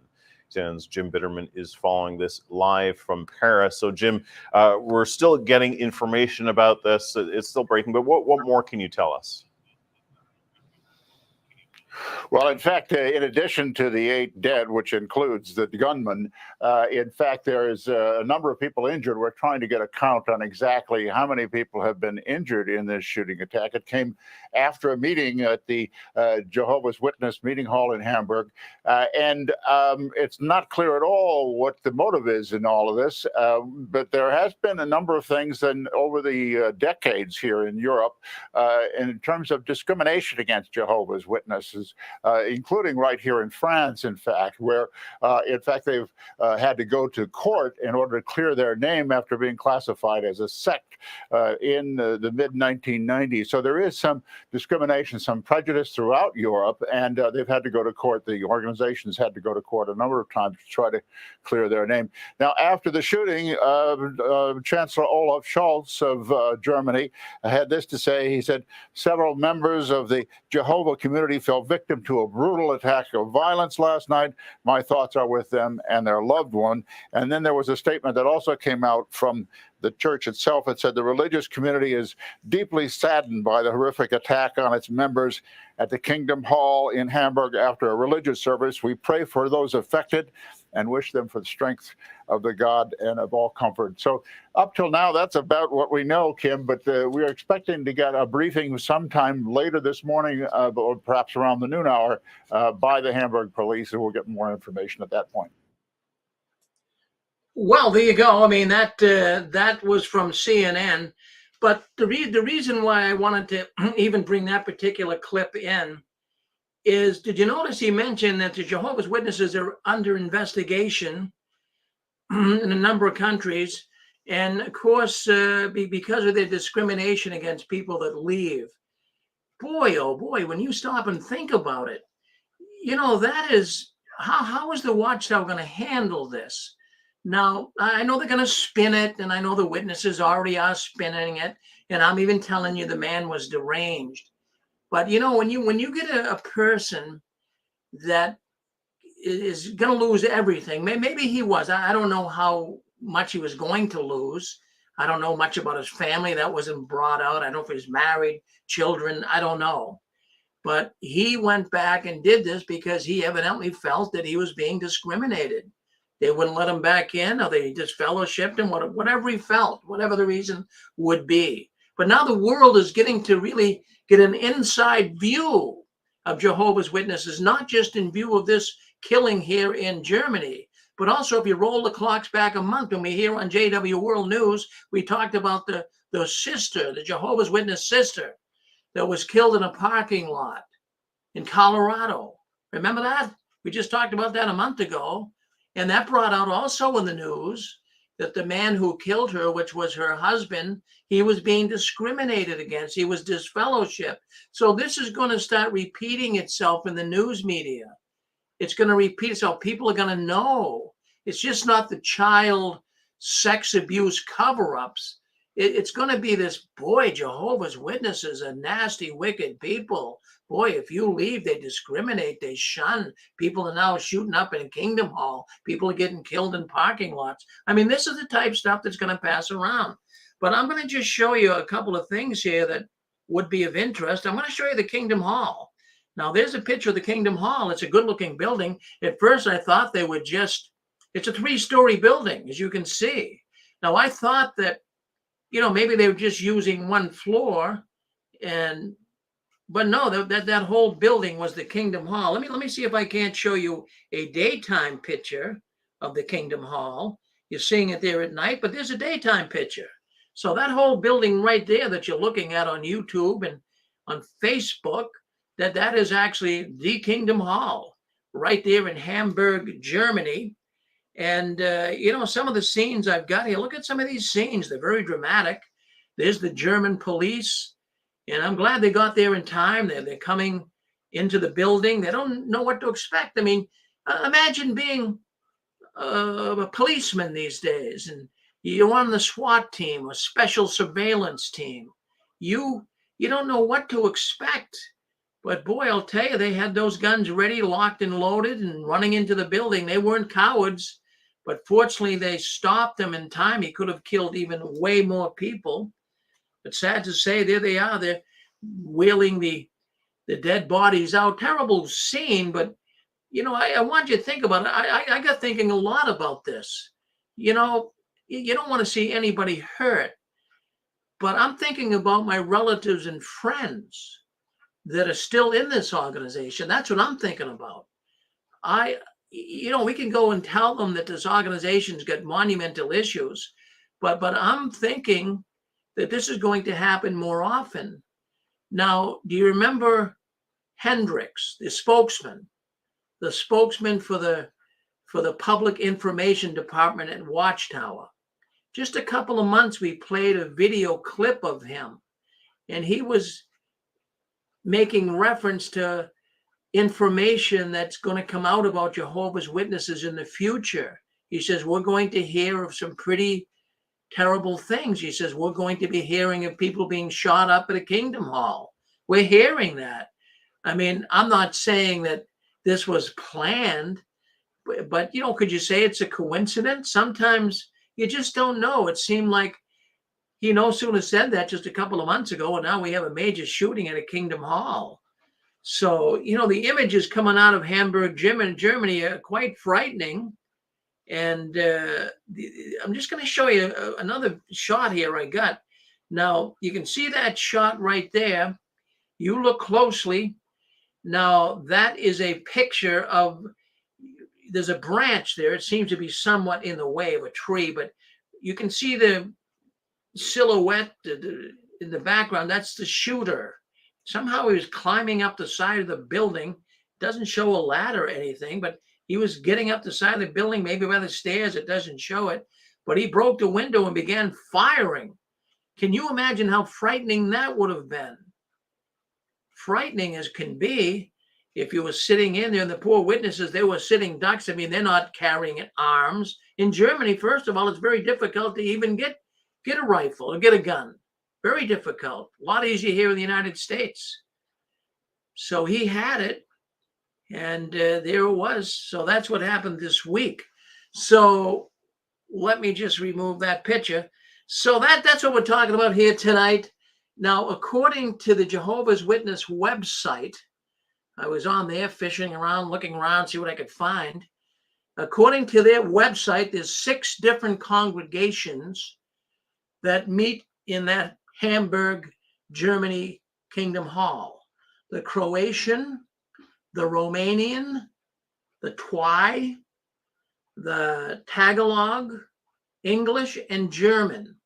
It was the German congregation that on May 9th was hit by the gunman. So it's sad news. No one deserves this, whether they're Jehovah's Witnesses or not. This is not a good thing. But you know what many people have brought up on our special the other night, and they've been writing me, and you see it all over Facebook. Many people are wondering, well, where were the angels? You know, Jehovah's Witnesses always say that there's angels out in service protecting them, and the angels are with them wherever they go. And even at circuit assemblies, you'd always hear talks about how the witnesses are being protected in times of disasters, tornadoes, and floods and all of this. But no, that's not true. That's not true. Jehovah's Witnesses are human, just like everyone else. And therefore, they're exposed to the same dangers as everyone else. So is it their turn right now to be targeted? Was this some type of an event that could have been stopped by the angels? The answer to that is no. No, it wouldn't. I mean, nobody deserves to be shot up, but, you know, this is something, too, that you have to really realize how the Jehovah's Witnesses spin things. They always will tell you that when they're engaged in Jehovah's service, that they're under special protection from their enemies. They always have these angels with them. How many times have you heard these urban myths? You heard the story tons of times about the two sisters that knocked on a door, and there was a real bad person at the door. A man was a rapist, and if he would get his hands on the first woman that came down the pike, but he later said that he wouldn't touch them because he saw two big angels standing next to the women. Now, you've heard that story, right? So anyways, what I'm thinking is, no, the Jehovah's Witnesses really don't have the protection of angels. And I'm even going to tell you another thing. Even Christians, if you're listening, you know, you don't really have a whole lot of special protection here. And it's one of the things that people who are non-believers will always say, well, where was your God? Where were the angels? Why didn't they help you? Why didn't they stop this mayhem? Well, listen, friends, we are living in a world that is filled with violence, turmoil, and mayhem. And for whatever reason, people can say these things, but there's no special protection. All I can tell you, and not to get too deep into the scriptures, but all I can tell you, at least for real Christians, not specifically Jehovah's Witnesses, but for real Christians, if you go to John, the 17th chapter, he prayed for his disciples, and he prayed for future Christians, that they would be filled, or their lives would be filled with turmoil and difficulty, and they would have to bear the cross. I'm not getting too spiritual here on you folks tonight, but I just want you to understand the position that the witnesses always put themselves in, that they got this special protection. And then there's even Christians that make similar thoughts on that. But really, it's not really the case. Christians get killed, Jehovah's Witnesses get killed, and just someday, even in the mind of witnesses, they at least have a hope, they say, of coming back in a better place, as Christians believe they will have a life in heaven. But I'm going to open the lines up. But before I open the lines up, there's one more video that I was watching today, and it really caught my attention. Because, you know, when people die, you know, I'd say in the last 15, 20 years, you know, a person dies, and then all of a sudden everybody comes out and they make like a little memorial outside where the person died. If a person was in a car crash, they put a cross there, and they burn some candles, and they put teddy bears and flowers. They did this outside the Kingdom Hall. I wasn't really sure what the Jehovah's position would be on that, but I did pick up a video that I want you to see. Let me play the video. It shows a number of Jehovah's Witnesses. It's sad, friends, and they're bringing candles and flowers and putting it in front of the Kingdom Hall over there in Hamburg, Germany. But let me share the screen, and I'm going to show you the one I'm talking about here, because I found it very, very fascinating that the witnesses would actually do this. Let me see if I can't find the right one here for us. Okay, let me just see the right one. Let me try this one. Okay, this one. Watch this. I think you tell me what you think, but I think years ago the witnesses would have gotten in trouble for doing something like this, but they seem to be allowing it now. Let's share the video. Let's take a look at it, and let's get it on. Okay.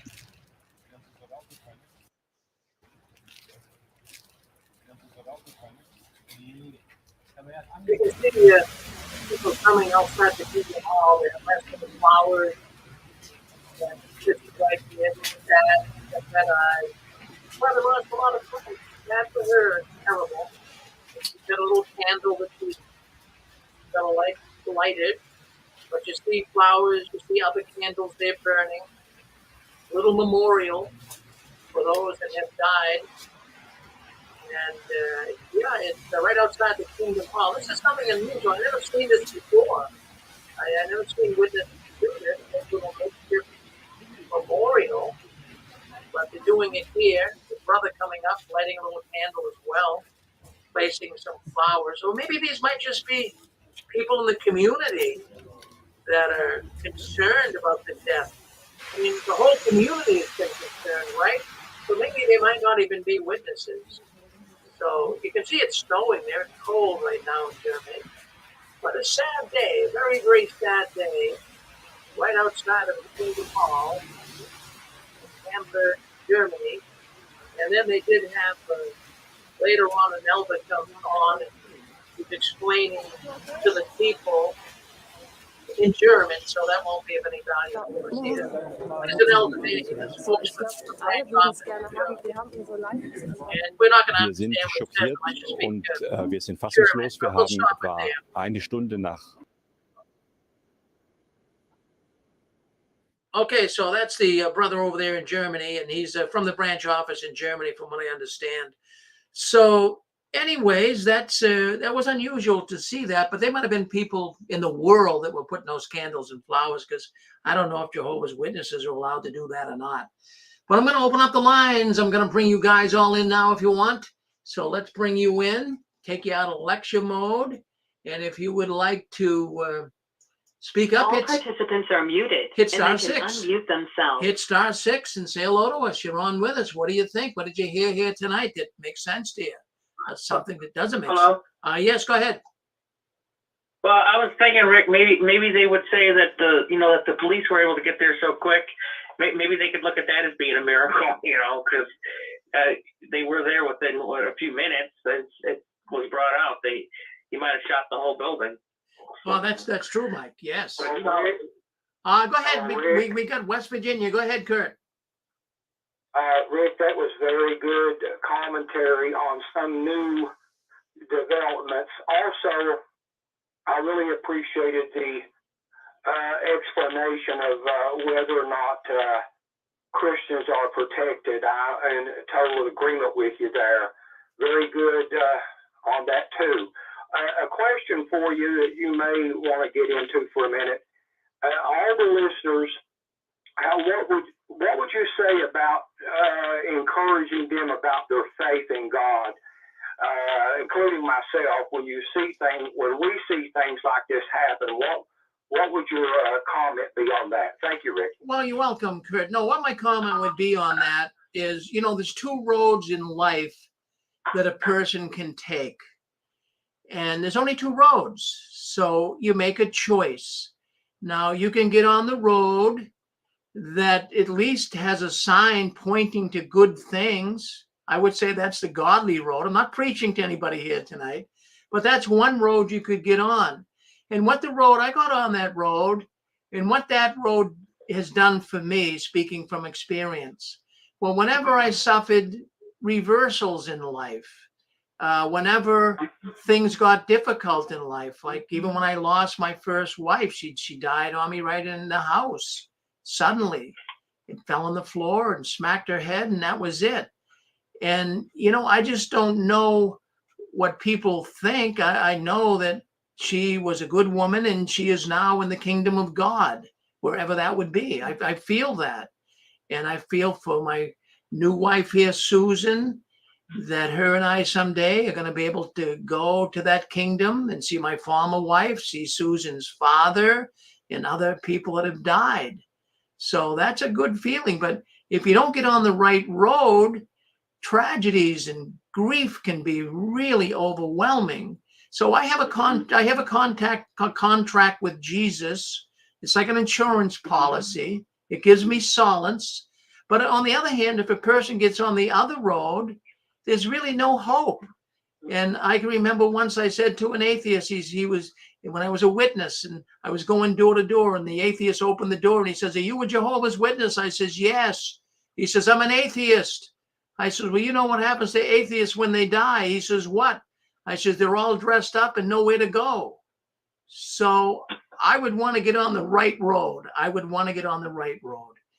And yes, it gives you hope, Kurt. It gives you hope. But I'm not looking for special protection here. You can get in a car, drive down the road, and somebody comes out of another street, smashes into you, and you get killed. There's no special protection. Yeah, Hey, Rick. Thank you, Rick. Thank you. Well, thank you, Kurt. Go ahead, Jordan. Yeah, go ahead.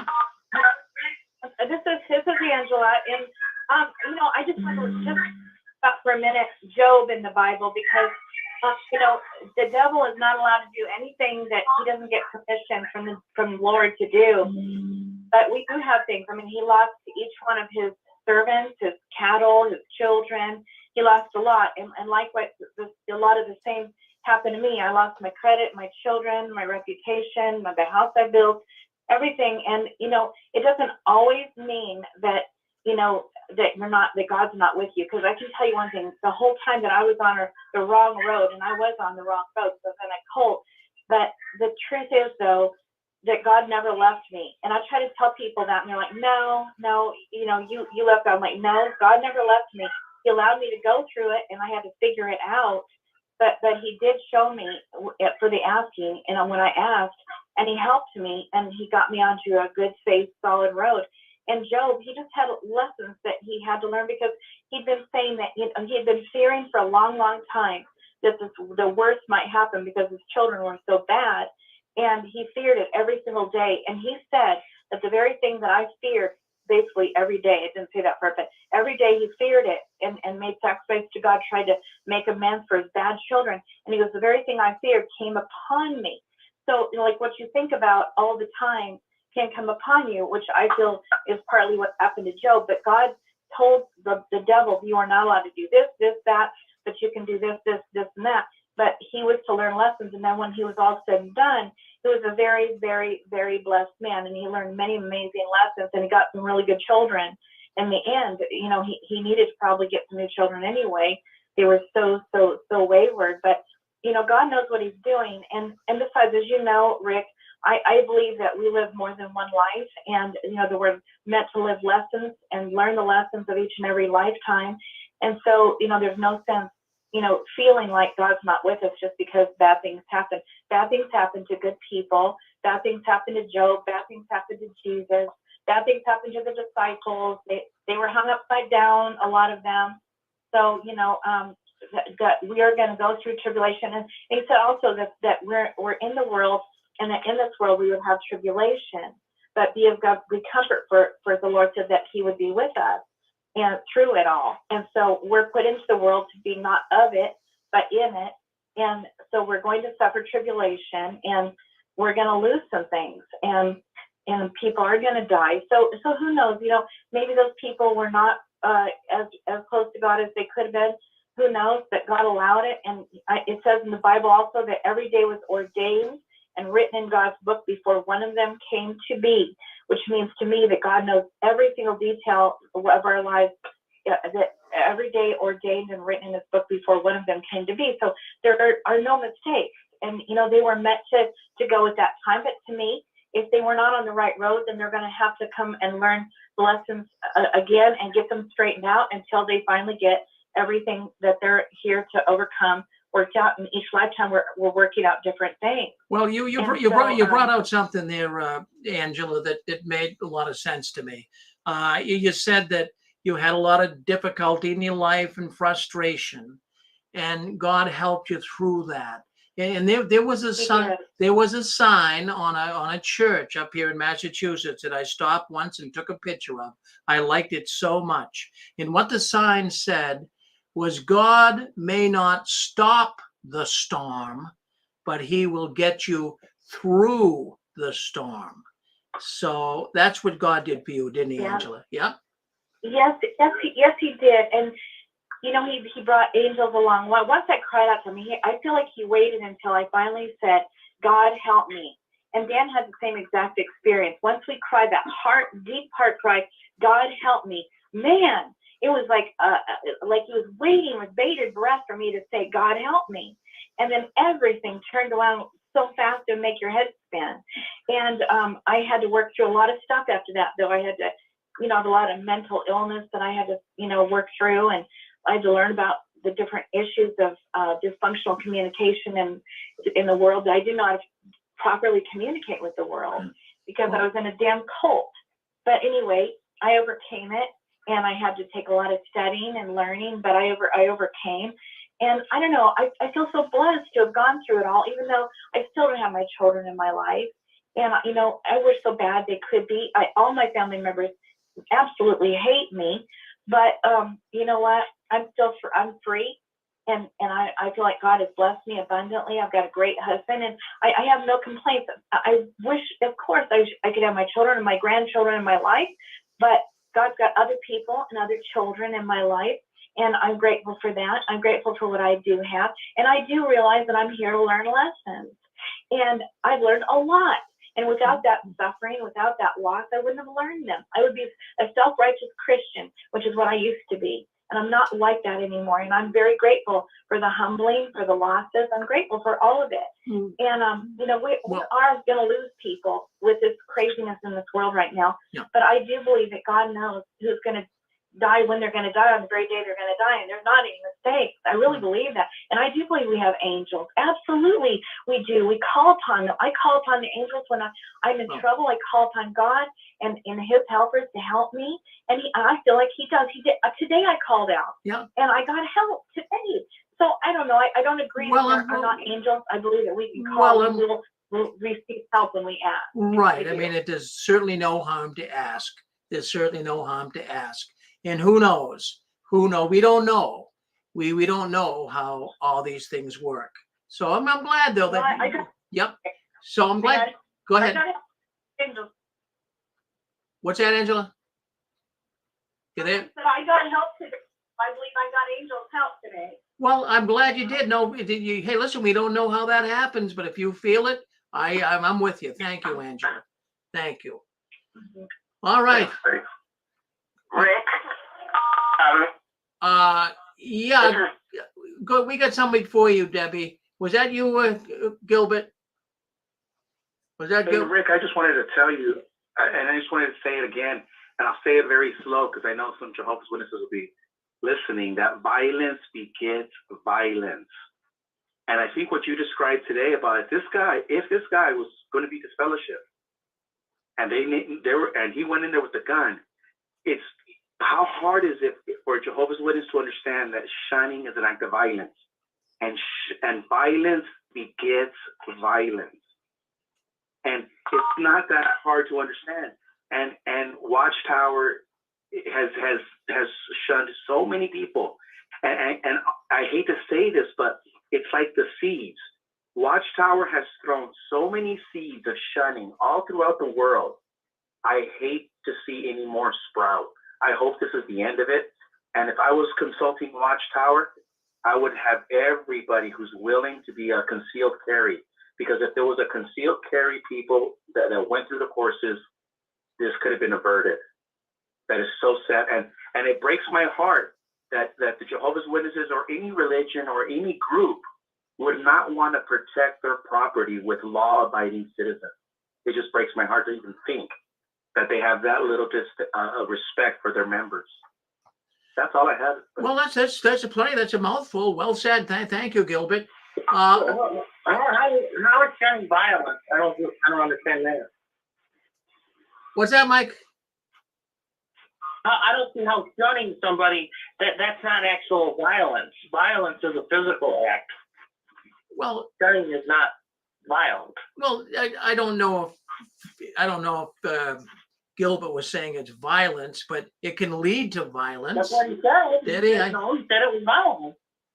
Well, I mean, I suppose I've heard that before.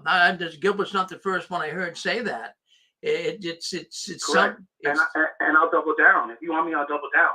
When your mother won't talk to you, when you're a teenage girl, when you're 19 years old and you're in the hospital and you're giving birth to a baby and everybody in your family is not there, that, my friend, is a violence perpetrated from the platform of the Jehovah's Witness elders. It's not violence. It's actually blackmail. It's actually blackmail.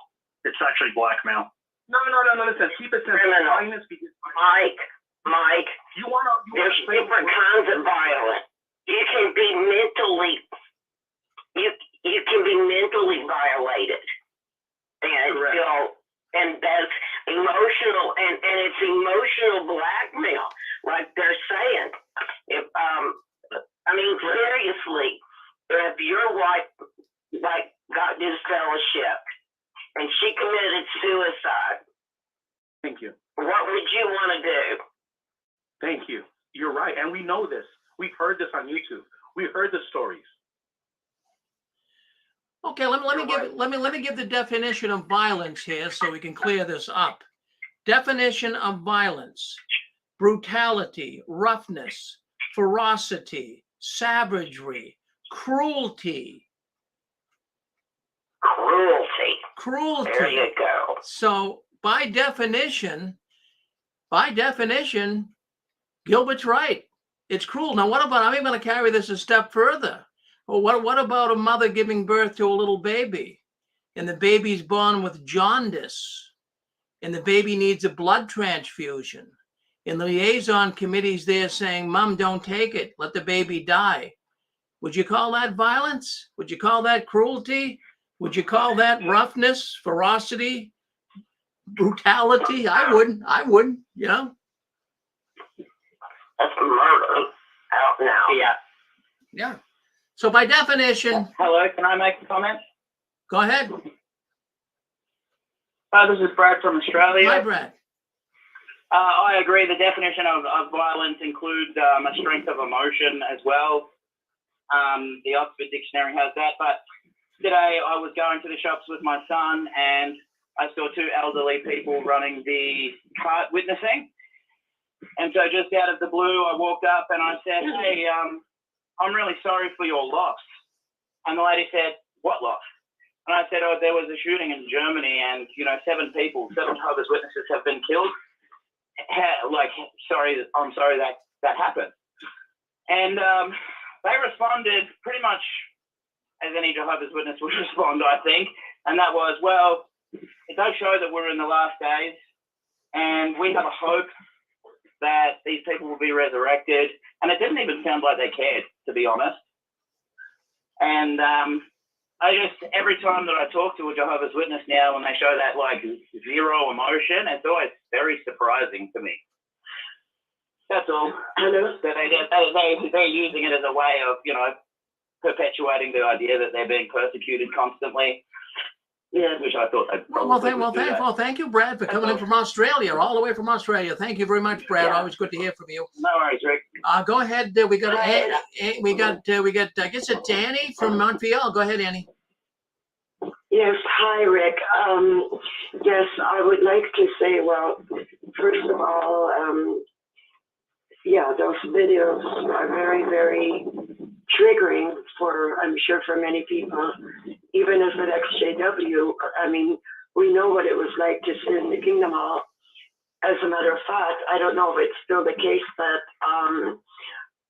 I believe that in some kingdom halls, I'm not quite sure, but they actually had doors locked in the back or no windows and stuff like that. But something, I don't know if anybody has mentioned this, but I saw somebody bring up a very important point. First of all, I feel so sad for the victims. And of course, it's my hometown. But also the fact that the ones that were injured, I don't know how many, but now the ones that are in hospital, they might be at risk also because they might refuse a blood transfusion. So there might be more victims with regards to this event. And so who knows what's going to happen? Are they going to force blood transfusions on them, or are they, excuse me, are they going to categorically refuse? I don't know, but it's something I was thinking about in connection with all of this, you know. Well, no, that's something to think about, Annie. Obviously, there'll be more deaths. I'm pretty sure. Yeah. Yeah, and it's just a horrible, horrible thing. And I think somebody mentioned it already. Well, I saw some of the comments on social media. Many JWs now are very much on the defensive and blaming apostates and all that. And I believe there was even a video I saw that some spokesperson for the Jehovah's Witnesses was saying that, oh, well, Jehovah works in mysterious ways and we don't know what caused this, and basically trying to whitewash the whole thing. And I find it quite offensive considering, well, what we know about them. So that's really all I wanted to say. Well, thank you, Annie. Thank you very much. All right, we have got, I think Pixie's on with us. Go ahead, Pixie. I was just going to say that the book, When Bad Things Happen to Good People, is a good little book. It's not a very long book. It was written by a rabbi. It's good even if a person has a heavenly hope. It's for people in grief, and grief.org is a very good site.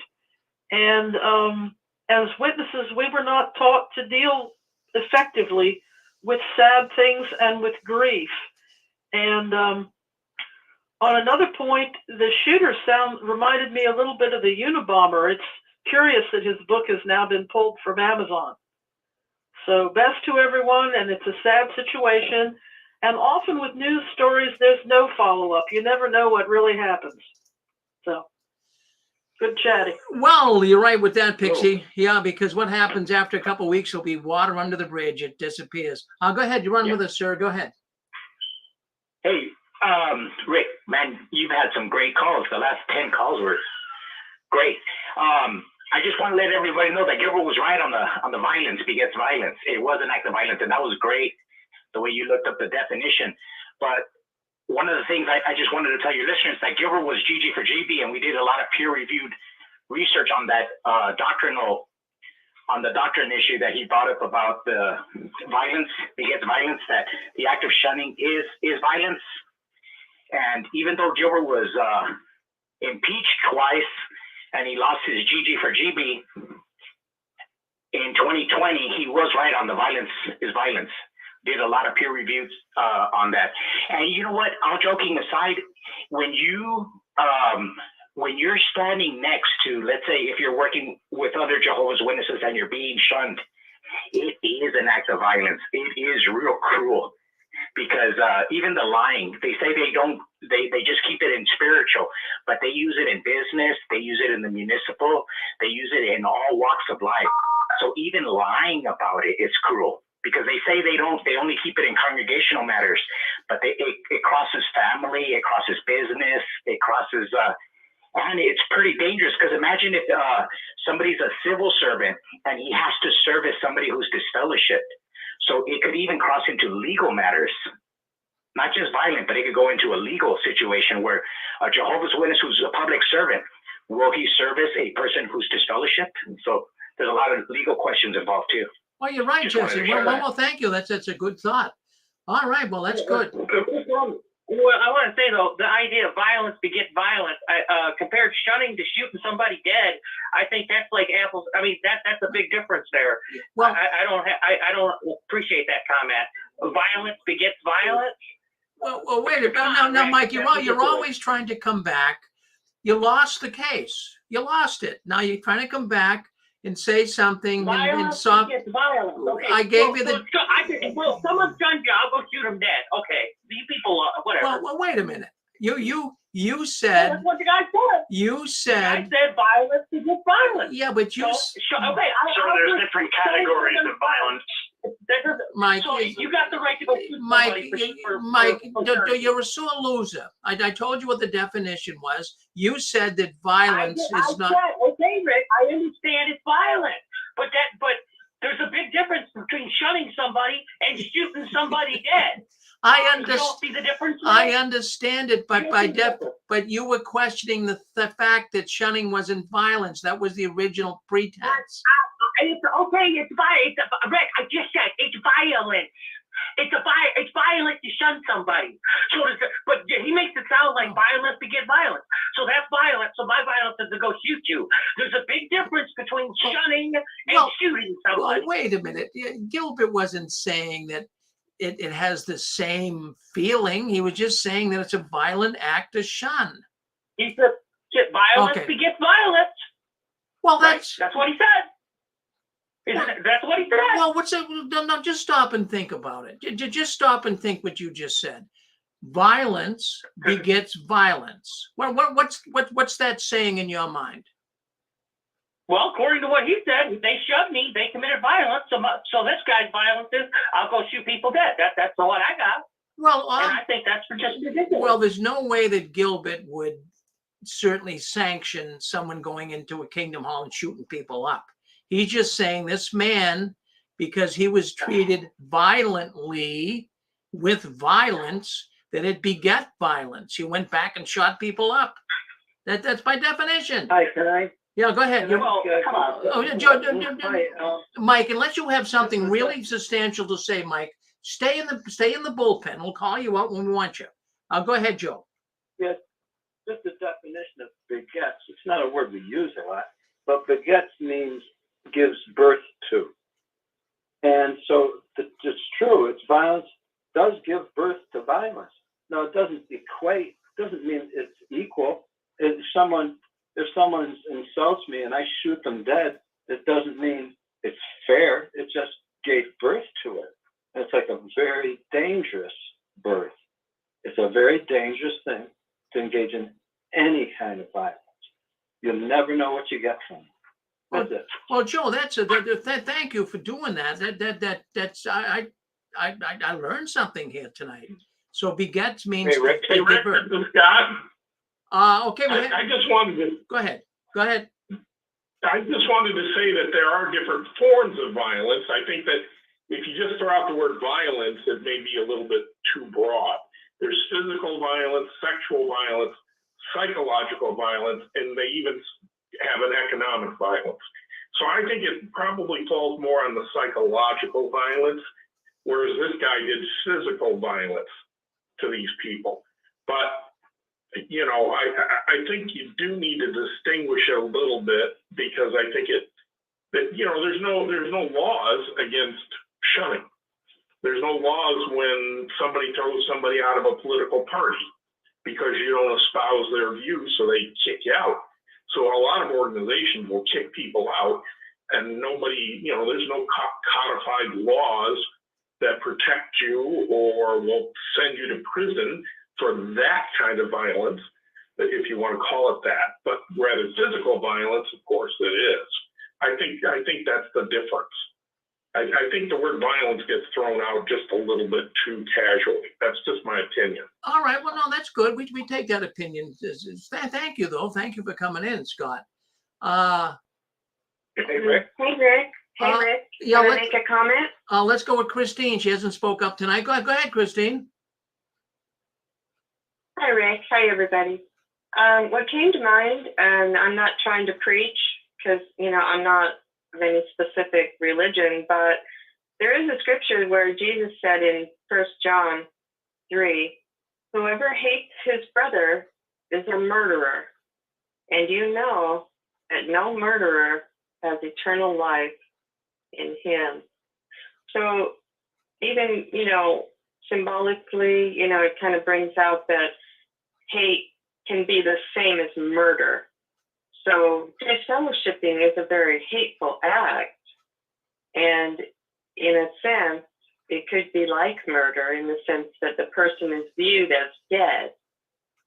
It destroys their heart. And it's interesting. It's just an interesting thing I wanted to add from the scriptures.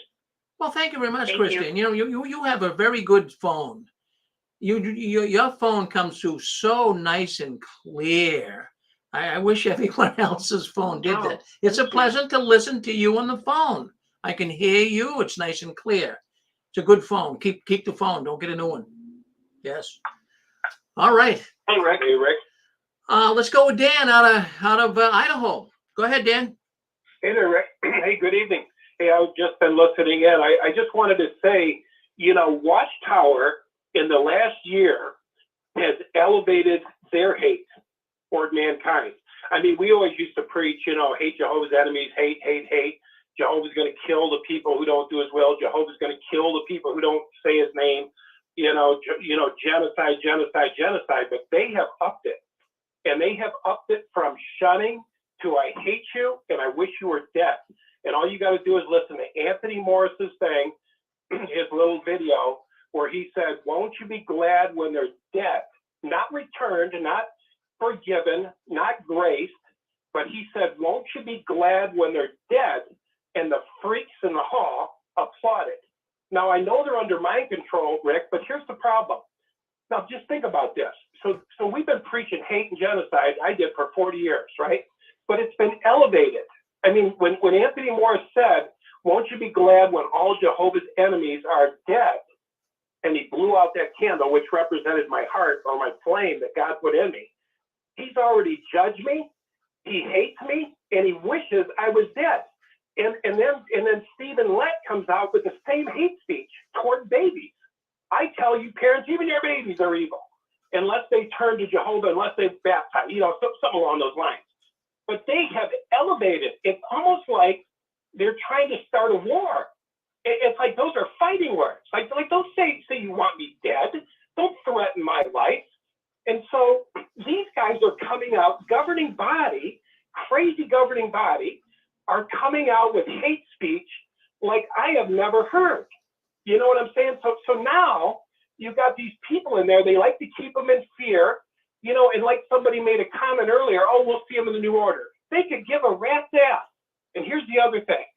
When you leave, nobody is prepared for this fellowshipping. Nobody's prepared for their mother to look you in the eye and say, I don't want you anymore. Nobody's prepared for that. You're under hypnosis. You're under mind control. So when you come out of there, you're under this massive hypnosis. You don't know what's happening to you. All you know is the congregation is turned against you. They're bastardizing your name. And then you're outside. You're split mind, compartmentalized. I mean, you're really jacked up. So, man, anything can happen. But I just want to say, Rick, like somebody said, I think it was Gilbert, some of this they're bringing on themselves. Nobody wants anybody to be shot. Nobody wants anybody to hurt. This show is all about encouraging people to wake up from this, this matrix of this false perception, this false reality that you live in. Yeah, and come out of there. Nobody wants this other thing that happened. But it's just amazing, Rick, the people that come out of there, most of us that come out of there had to go through, psychiatric care. We had to go talk to therapists. We had to go, how many religions do people come out and need a therapist? So, man, I'm telling you, it's just weird. It's like Anthony Morris, it was like he was trying to start a war before he left. And Stephen Lett, the same thing. These guys have elevated. They're the hate crimes. I heard a comment earlier. I don't know if Jimmy Bell made or somebody about some little clip they read about the apostates being haters. The apostates aren't the haters. We're the awakers. We help people wake up. But it's the Watchtower who hates. The Watchtower, and they get away with it. And the way they get away with it is the Bible. They say, well, the Bible says hate what Jehovah hates, hate glad when they're dead. You know, the wicked will be no more. You'll certainly give attention to their place, and they will not be. Rick, they are preaching genocide. They are pushing hate. This is crazy.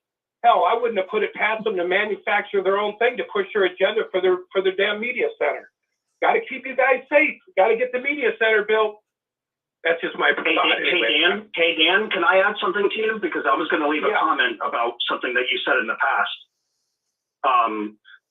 I watch your videos with you and Angela, and God bless you all. And you made a comment once that you said or it was like maybe like your own little prediction that you said, I wouldn't put it past me if the governing body was going to create this media center so that it was all about, you don't listen to any other news but JW News. And 24/7. When you said that, come again? Yeah, 24/7, like the Adventists. They give you your own. Yeah, well, when you said that, it got me thinking. And now with what just happened in Germany, they don't want anyone else's spin on it. I mean, this is all bad press. This is, I can't help but to think that the media center is to control everybody. And when you said that, now all these things are happening, and they keep telling us, if you hear something negative, be explained. If you don't trust anything negative from the news media, apostates, all this. Well, I mean, okay, this shooting just happened. That's negative news in the media, right? But they're acknowledging it. So are they telling us which negative news now that we can and can't accept? This is madness. And this is why the media center is such a, oh, go ahead. I'm so sorry. Yeah, and I just want to say, I hope to God, I pray to God that Watchtower is not running psyops. You know, like 9/11, you know, they're doing their own thing to their own people. I pray to God that that's not true. Anyway, I shouldn't say that on the air, but I pray to God they're not running their own psyops to create more fear. They love fear. They love to keep their people in fear. They love drama.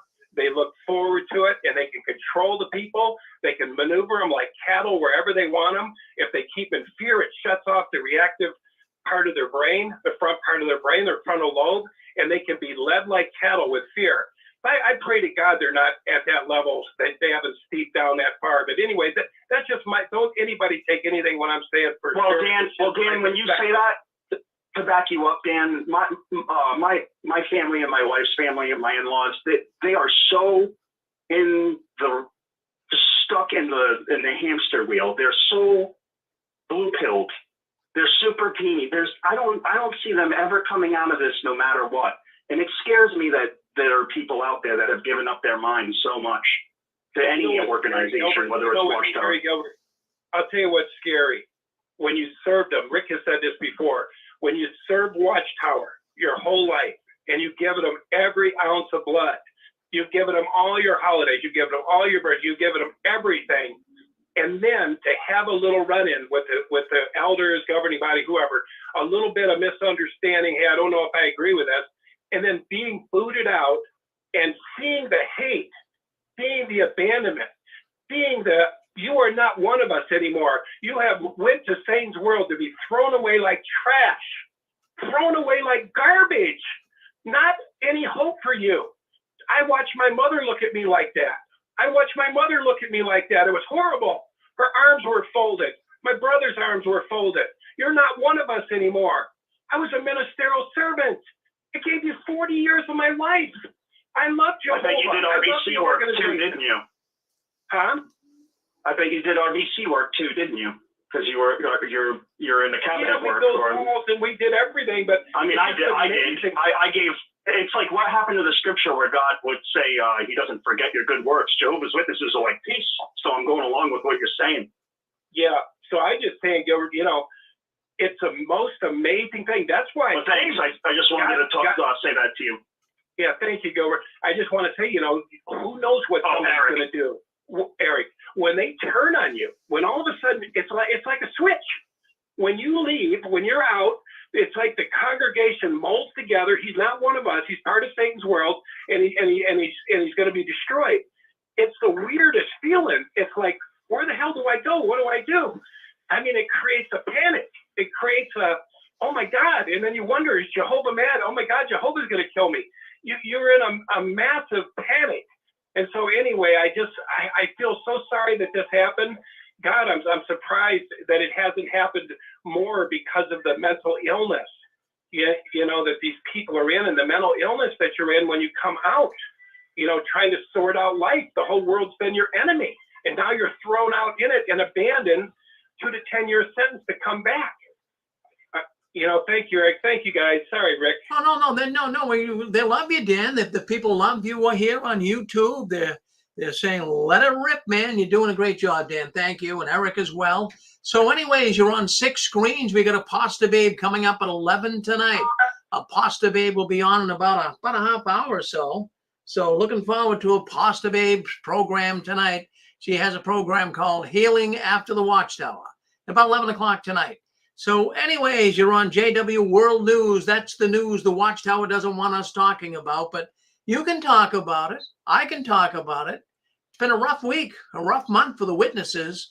Boy, I'll tell you.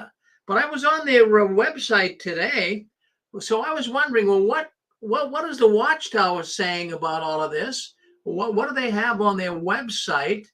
So on March, this is all it says. I'm going to read it verbatim right off of the Watchtower website concerning the massacre, the murders in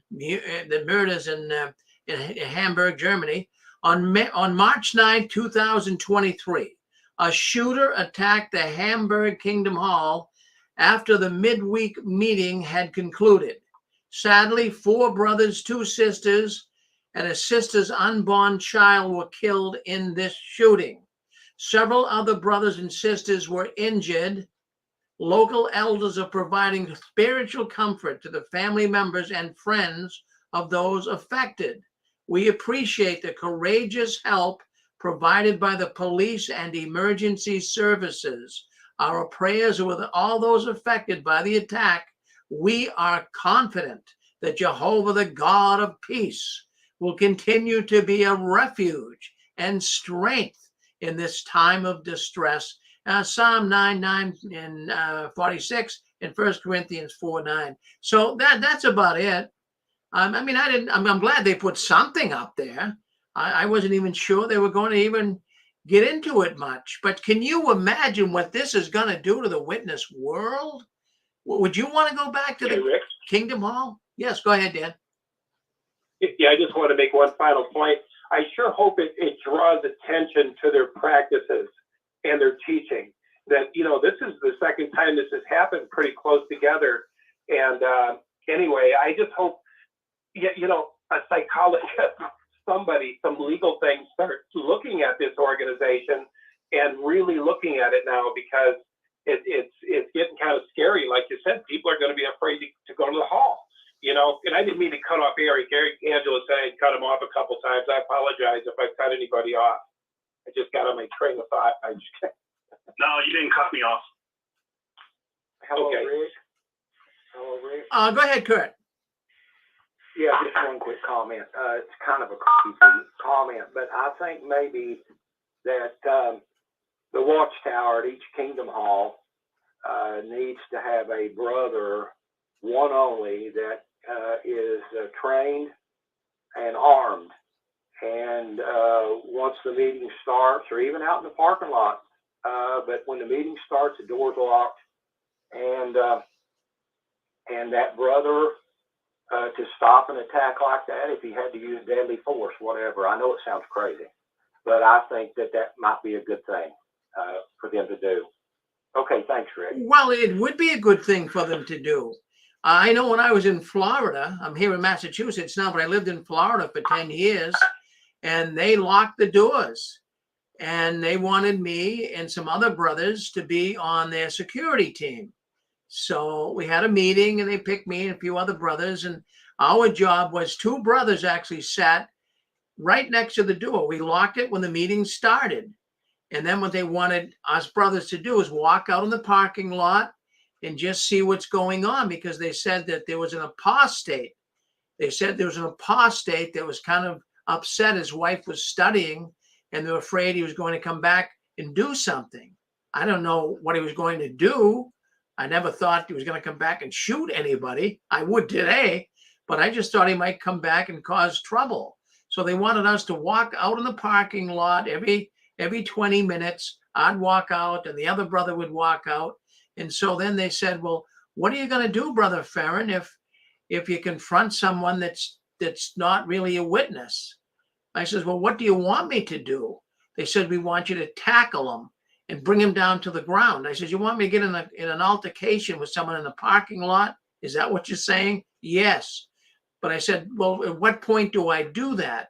They said, well, you ask the person some questions. If there's a person in the parking lot that seems to be unfamiliar to you, you ask him what book we're studying in the book study. And if he doesn't know what book we're studying in the book study, then you tackle him. I'm saying, you expect me to do that? I've got, little kids in the meeting here. I'm not going to get in a big fight. I mean, but they were even paranoid back then. But you can imagine now. They must have security like crazy. They're going to have the brothers monitoring everything. This is going to cause some real frightening alarmists in the Watchtower. They're going to go crazy. Even getting back to the meeting, they're not going to feel comfortable. I think you guys agree. I really do. The Watchtower's in trouble. They're in trouble, folks. We're not sitting here making this stuff up. This is all real. It's going on. The Watchtower is decaying. It's collapsing, as we said in the very beginning. They can't continue on like this. Can you imagine what it's like right now at Watchtower headquarters? Well, what's running through the mind of this so-called governing body? My God, they've got so many fires they're trying to put out right now. Just 2 weeks ago, Anthony Morris is no longer a governing body member. A month ago, they had a man who shot his wife in a Kingdom Hall parking lot. 2 weeks ago, a witness was killed in their car waiting for the car group to come back. I mean, they've got a lot on their plate right now. How are they going to spin this? I mean, you can just say, well, it's apostates and they hate us and they're going to do mean things and it's persecution. But man, you're really going to put some fright in the minds of the witnesses. I mean, you're just coming out over COVID. There's still witnesses that are scared to death of COVID. I've got some relatives that are witnesses that are still scared to death of COVID, that they're actually even afraid to go to work because of catching COVID. That's over. Stick a fork in COVID. Nobody's talking about it anymore. But the witness was so paranoid about it. They're really still just in a frightened state. They're in a panic mode. All of the witnesses. And now this happened this week. But the buzz is, I've been looking around forums and trying to check what's going on. Even the witness forums that I get into and what's being said in the witness world, their Facebook groups, they're acknowledging. They're still a little concerned about Tony Morris. They don't know why much isn't being said about him, but that'll be water under the bridge another week and that's gone. Now here's another issue they're faced with.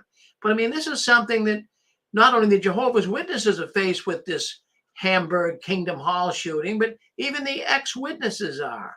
Hey, it was very unsettling for me this week too. It really was, even though, look, at the Jehovah's Witnesses are not the people we pick on here at the Six Screens.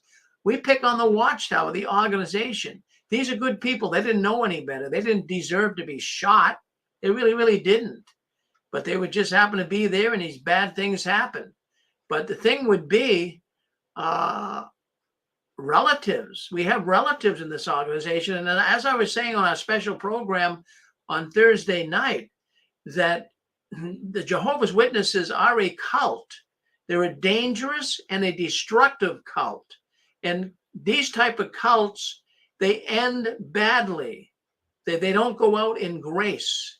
They end badly. There's so many examples. The Branch Davidians, for example, Jim Jones. Now, I know you're saying, oh, Rick, don't, Jehovah's Witnesses aren't that bad. Hey, listen, everything starts off pretty good, but then it just keeps getting worse and worse and worse. I don't think there's anybody on this program tonight that would disagree with me. This organization is getting worse. It's getting worse day by day. And when you have, and the governing body knows it, when you have perhaps 500,000 people going to Kingdom Halls that don't really believe it, They don't believe in the doctrine. They're PMOs, they call them. They're just going in a perfunctory way. Don't you think the elders and the governing body are aware of this? Wouldn't that be frightening to you? You have all these people coming to the hall, but they don't really believe it. And they're only going because they know the consequences of leaving. How do you fix stuff like this? What do you think, Dan? Hey, Rick. Yeah. Yeah, I was just going to say, Rick, they've changed so much. It's nothing like when we were in there. No. You know, you could say even have they lost their protection. I mean, you know, it's weird, but you know, when we were in there, we weren't asking for money. Bragging rights were, like you said, Rick, earlier, you made a big long list of how it changed. And one of the bragging rights was they were always protected. They got into this country, they were able to bring in Bibles, and Jehovah blinded their minds and they got the Bibles in, and this happened, and they were protected here. And so it's interesting. It's like they're no different. Their station that they broadcast out of, you know, JW.org looks like Joel Osteen. I mean, it looks like the same setup. They love being in front of cameras. They're begging for money. I mean, it's crazy. It's totally unrecognizable. So they're not really separate like they were when we were in. I felt like we were really separate from the world. I really felt like it. I don't feel like that anymore. Really separate. Oh no, it's I'm with you. It's well, I'll tell you what. Okay, so we get someone on. I think you got your YouTube on. Yeah, we got 737. Shut your YouTube off and then come on back on, okay? Because we get an echo off your phone. Okay, you're on with us. Go ahead. Okay. Hey, this is Michael, Eric in Texas. The guy that said I'm gonna shut down Watchtower. Yeah. That guy. Yeah. How are you, Rick? I'm doing good, Mike. Doing good. Thank you. Good. And I just Dan was just talking right about well, anyway. But all I wanted to say, just in this, just a quick reply to what he was saying, and everybody knows this, so I'm just stating the obvious, I guess. And sometimes I got a bad habit of just doing that. But the thing is, well, Watchtower is never protected by anybody but Satan. Yeah, the protection is, I'm telling you, 100% of everything that's ever published, that everything that's ever come out of their sandwich hole, their mouth. Anything that's come off their printing presses, it's all a lie, 100%. Now, let me give you an example. What I mean, well, you said, no, they say things that are true. They say things that are true. Well, I'll tell you what, it's like you got a pile of gems on the right side of your room. It's polished, all the gems on earth, worth trillions and trillions and bazillions of dollars. On the left side of your room, you got stacks of horse manure. It's filthy, maggot ridden, and there's some diamonds in there. Maybe everything in there is worth $1 million, maybe, and the stuff on the right is worth everything on earth, right? So that's what saying Watchtower has some truth is like saying it's all wrapped up in bullshit lie. So I think that's all I had to say right now. Well, Mike, it's always good to hear from you. So thank you for weighing in with us tonight. You come back and see us again now. Yes. I'll be back. Thank you. Thank you, Mike. Yes, go ahead. You're on with us. 587. Hi, this is Maverick here. Yes, Maverick. Yes, good to talk to you. Yes. Wow, so many points so far that I keep losing my trail of thought. But I did pick up on I thought I'd do the same as you today by looking at the JW.org to see what they actually said on this shooting.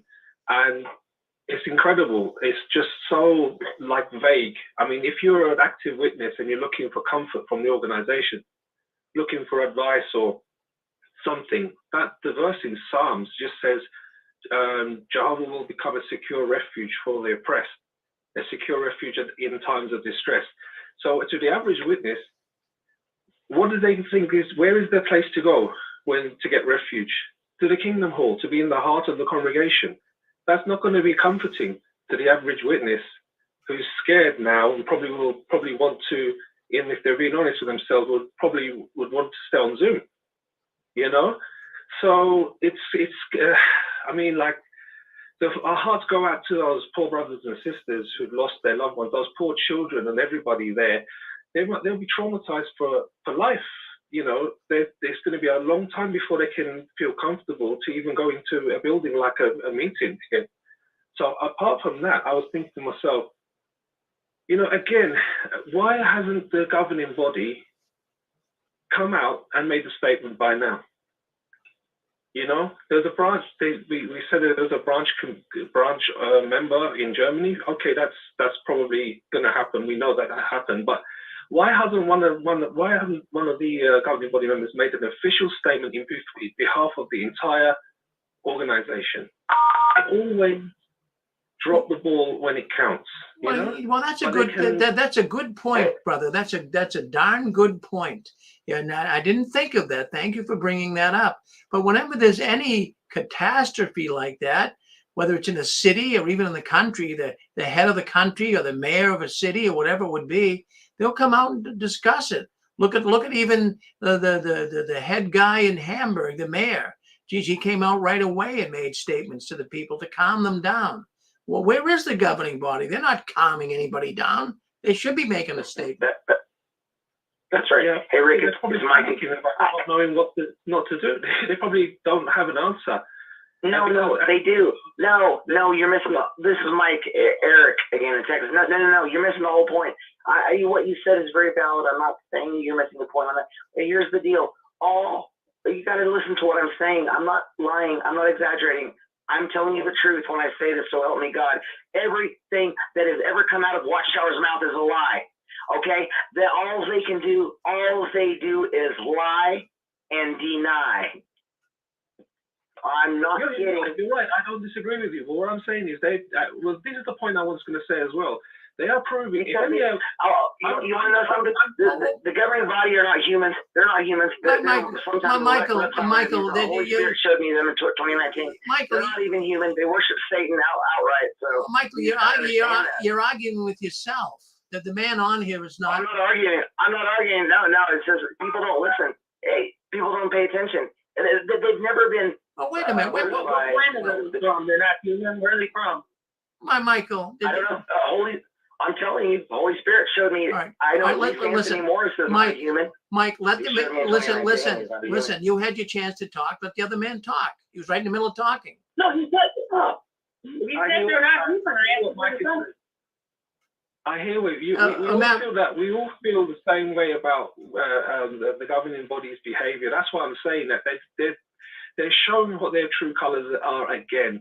Basically, right. I mean, like, when they talk about themselves as being the faithful and discreet slave, well, there was the other side of the coin as well. If people examine those words that Jesus said in the parable, was the wicked slave who beats his fellow slave. That's who Watchtower is. Yes, that is who they are.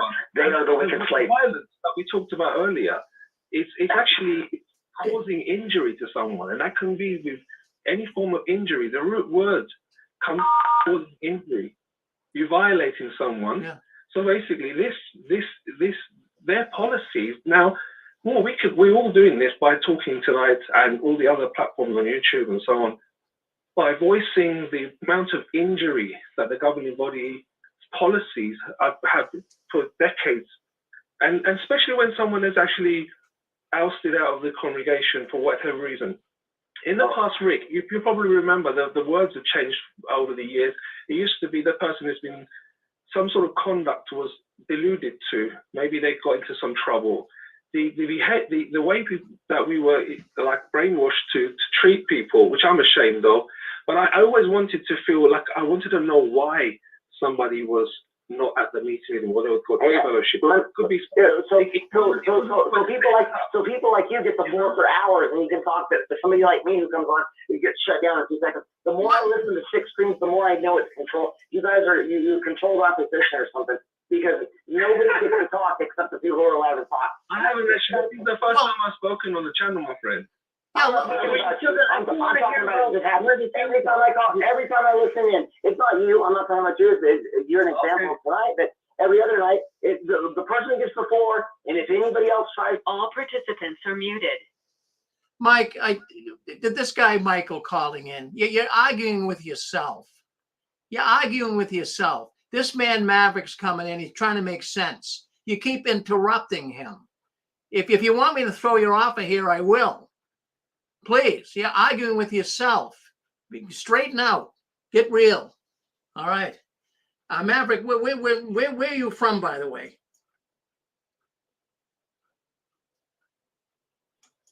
All participants are muted and they can unmute themselves.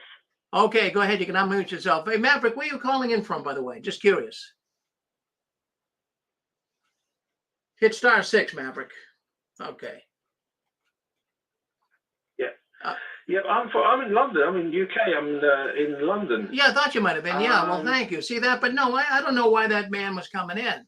I don't know who he's trying to pick a fight with, but he was a little nasty around the edges. I don't mind people coming in here. You know? It's okay. I mean, what I was trying to say, Rick, is that when somebody gets announced on the platform, there's no why a lot of people are frustrated. If people who we all know why we all got frustrated. I mean, I disassociated myself. I didn't wait for them to make an announcement for me. But the point is, the point that all of us will know, for those who have not been witnesses or for those who are listening to this, who have never been a witness before, don't understand the psychology and the culture, they won't understand that you don't get a chance to even explain your side of the story. Like in a normal court of law, even if you're accused of something, you get a chance to have a defense and a prosecution. If they announce something, as you know, Rick, as everybody knows, that's it. It's finished. You don't even get a chance to explain. You might be completely in the right on a certain subject, but if you're deemed to be a threat to the conversation, there's the door, and that's it. Guillotine comes down, it's finished. And that's why it's particularly frustrating, because you just ousted out and you're treated as you're dead, as we know. So for somebody who's unhinged, maybe this guy who's the alleged shooter, he might have been messed up for a long time before this incident. And the policies of the Watchtower just compounded it. So nobody has ever condoned going into a Kingdom Hall or anywhere and shooting up the place. No one's ever done that on any platform I've heard. Any thing. But so the idea that we're trying to, I felt that over the last few days, everyone's been trying to kind of understand the psychology of the different pieces that can contribute to somebody becoming unhinged and acting in this violent way towards innocent people. That's all I have to say, really. Well, no, well, thank you. Hey, Maverick. Well, thank you, Maverick. Thank you very much, Maverick, for coming in. And we appreciate you coming in. Really do. And you had some good thoughts there. Appreciate it. Okay, go ahead. We've got, looks like Daniel coming in. Go ahead, Daniel. I love how Maverick is pointing this out, and he's really got a nice voice to listen to. I just got to compliment him on that. I was just thinking, today as I was driving, I was thinking about the whole situation because I had just heard about it. It also could be, because I don't know all the facts of it, so I could be completely wrong, but what if it was, a happily married couple and the wife got converted by witnesses and it destroyed their marriage? Maybe she wanted to live a life of witnesses and quit the holidays and change their whole structure and then destroyed their marriage and he became disgruntled. I mean, I don't know the facts of anything, but it just shows you, in a sense, how Watchtower puts themselves in places they have no business being in. They destroy families. And I'm not justifying anybody getting to the point where they go in and shoot up a place. I'm not saying that. But what I'm saying is that the Watchtower causes so much stress on their members and families and the whole disfellowshipping thing. And I liked what Maverick brought out about somebody being disfellowshipped. You have no idea what they're being disfellowshipped for. But you're just supposed to go along with it and treat them as your enemy or punish them, and you don't even know what they did. You don't even know if they're actually even guilty. The elders could have just made a decision, and you're supposed to go along and treat them in such a way that it's so destructive. Anyway, I just wanted to throw that out there. Well, very good comment. Always good to hear from Daniel. Thank you, Daniel. I just want to make some reminders. We do have Apostle Babe coming up here at 11 o'clock. But Carrie, if you're listening in on the Six Screens Video Suite, I got you scheduled for tomorrow. Hopefully you can make it in. I sent you a message on Facebook trying to get you in for that interview tomorrow. So check your Facebook message, Carrie, and let me know if you can make it in tomorrow for Anne-Marie's program coming in tomorrow at 2:00 on Sunday. Well, anyways, my goodness, we've got a lot of people calling in. Go ahead. You're with us. Go ahead, sir. I think it's, yes. Rick, this is Michael. Yes, Michael. I'm a good Michael. Well, we got 4 Michaels on here tonight. People are getting the Michaels mixed up, but we've had four different Michaels on here tonight. Yeah.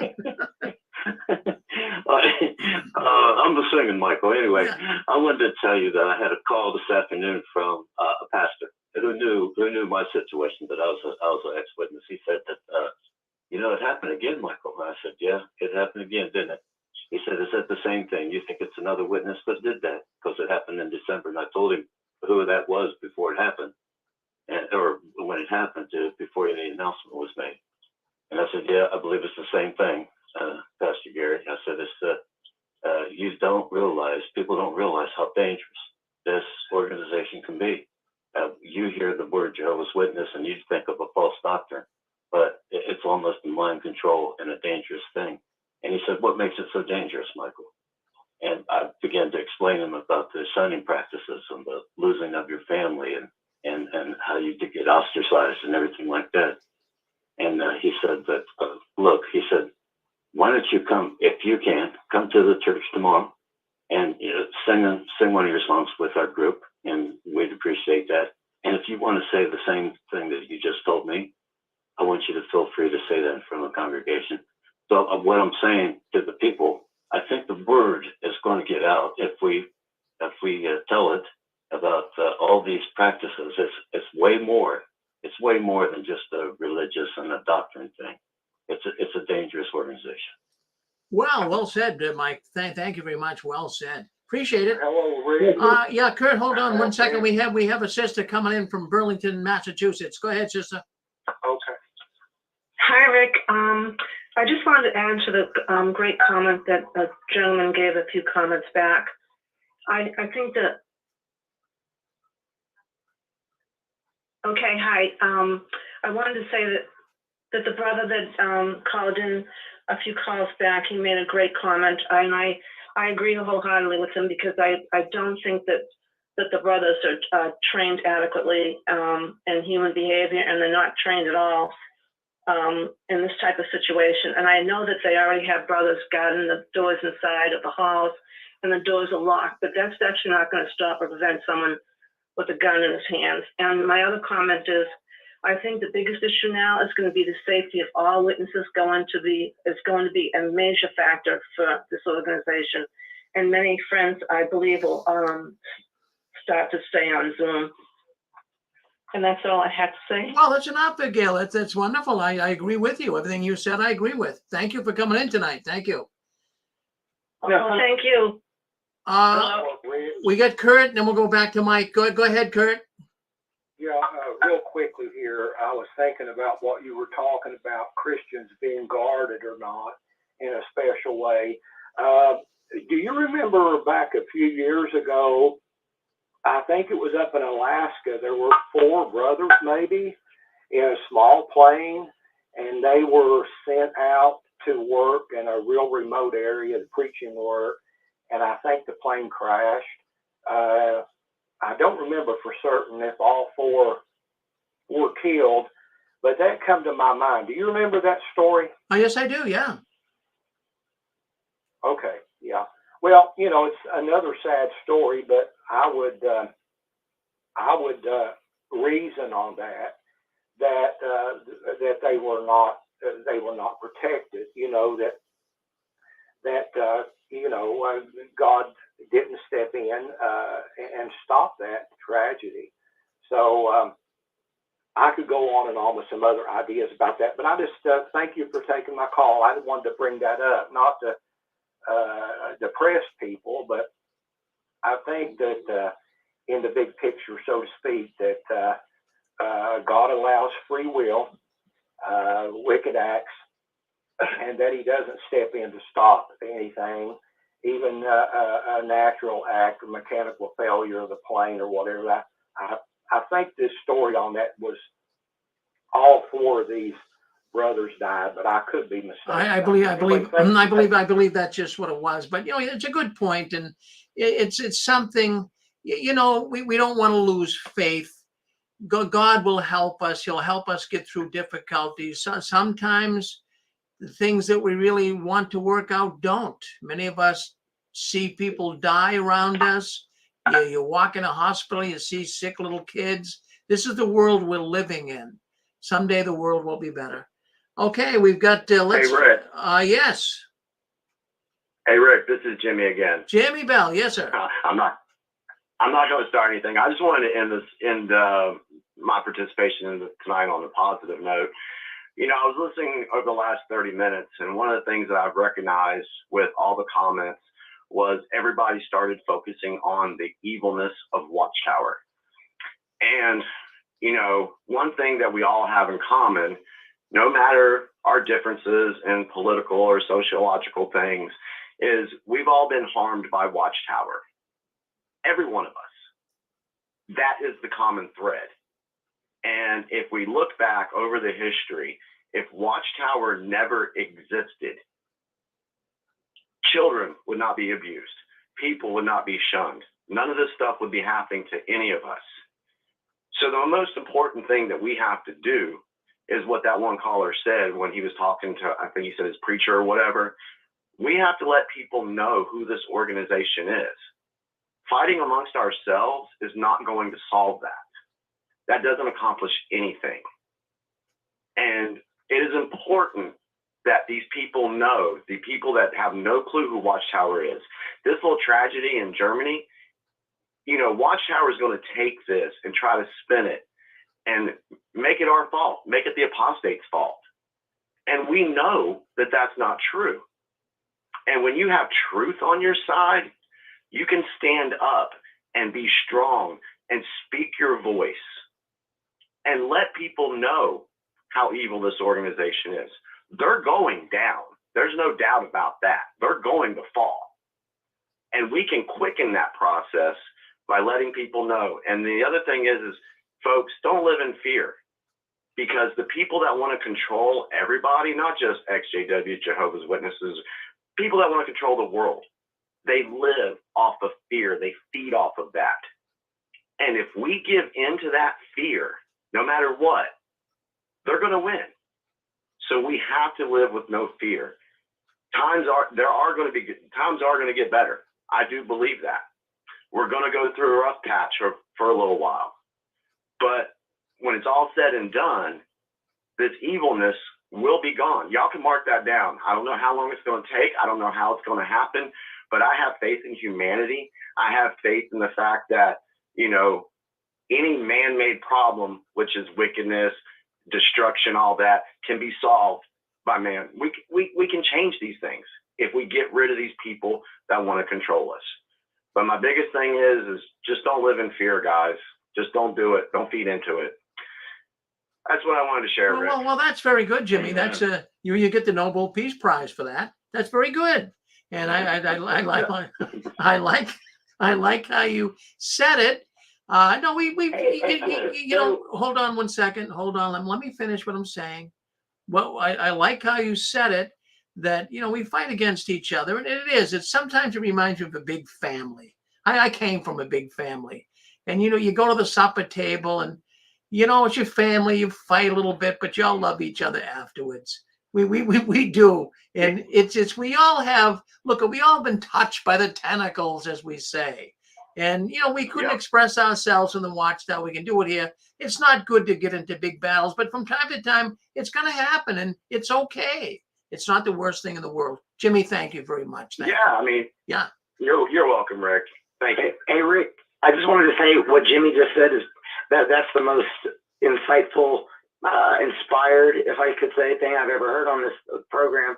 And listen, he's right on. He's a little off on a couple things, but as far as his belief in humanity, it has nothing to do with that. No, it's the true creator. His name is Yahuwah, okay? And Messiah's name is Yahusha HaMashiach. That means the Messiah. Yahusha means salvation is from Yahuwah, okay? And the Holy Spirit's name is Ruach HaKodesh. That just means a dedicated spirit of Yahuwah. Now, you can say Yahuwah is a family name because what is divinity? There's three that are divine eternal, just three. They're separate individuals. They got their own personalities. And there is hierarchy. It's Father, Son, and Ruach HaKodesh. And here's another thing. Okay, well, listen, we can't get too much into the scriptures here tonight. No, we do that. 10 more seconds. Okay, we do that on 10 more Sunday. seconds. Yeah. Give me 10 more seconds. Go ahead. When people and Rick, you're doing this too, Rick. I'm not scolding you, Rick. I'm just you're giving credence to them. You're acting like Watchtower actually at some point maybe had somebody's best interest in mind.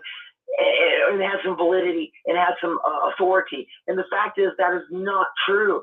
You guys are missing the whole point. We're shutting them down. I'm working with the FBI, with the Department of Justice, with the United Nations. We're shutting them down. They'll be shut down before October 5th. And I'm not kidding. You guys want to talk about it for eternity. Now, Rick, your show you were bored for this. This is healing for people, okay? You have your job. I got my job. My job is to shut these motherfuckers down for eternity. And could you please get this guy off, please? Messiah did the work in Calvary, but he left this for us as a privilege. Get him off.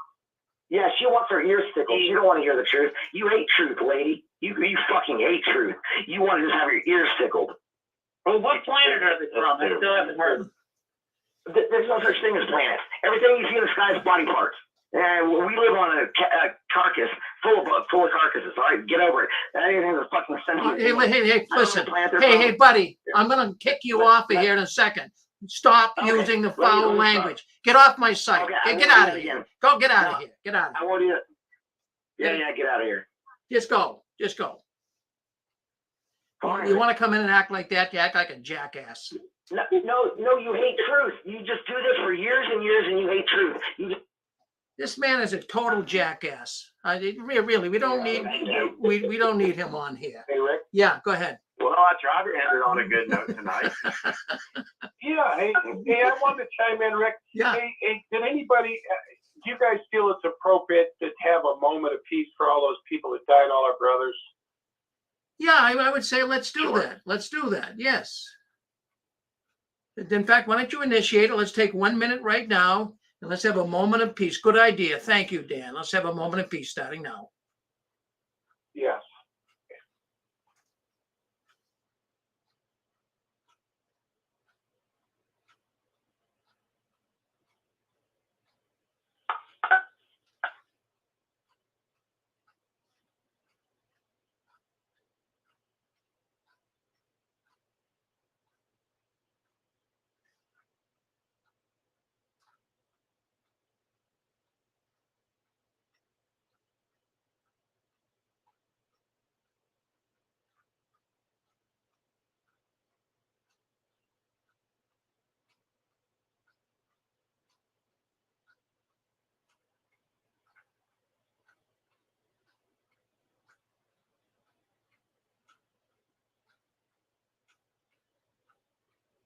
Well, that was a good suggestion. That was a good suggestion. Thank you, Dan. That was good. I'm glad you brought that up.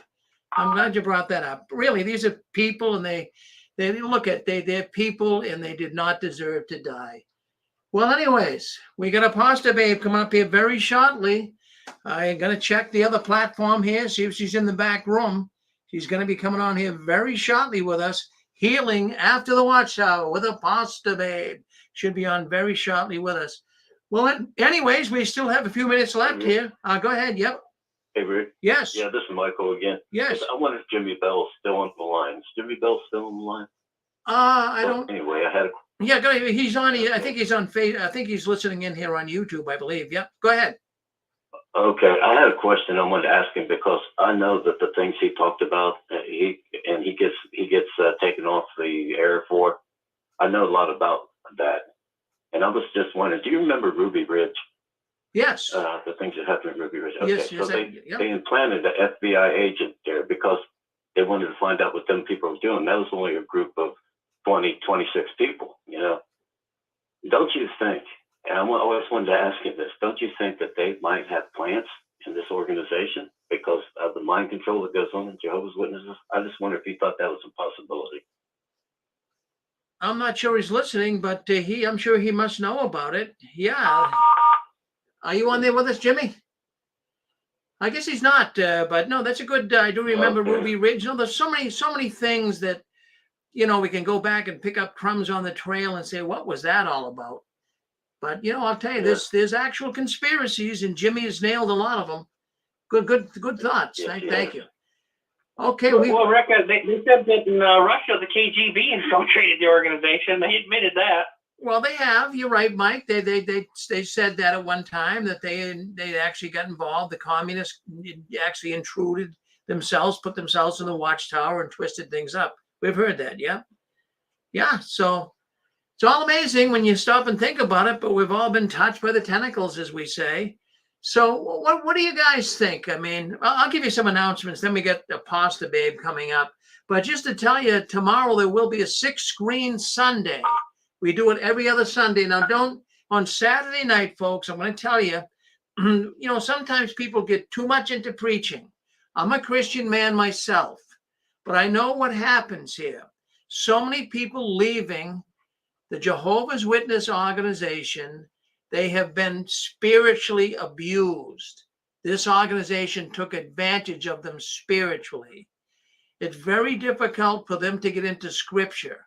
We don't talk about it on Saturday night for the most part. It does come up sometimes, not that we're preaching, but we're trying to just tie some of this stuff into the Watchtower because they are a so-called, at least in their own way of thinking, a Christian religion.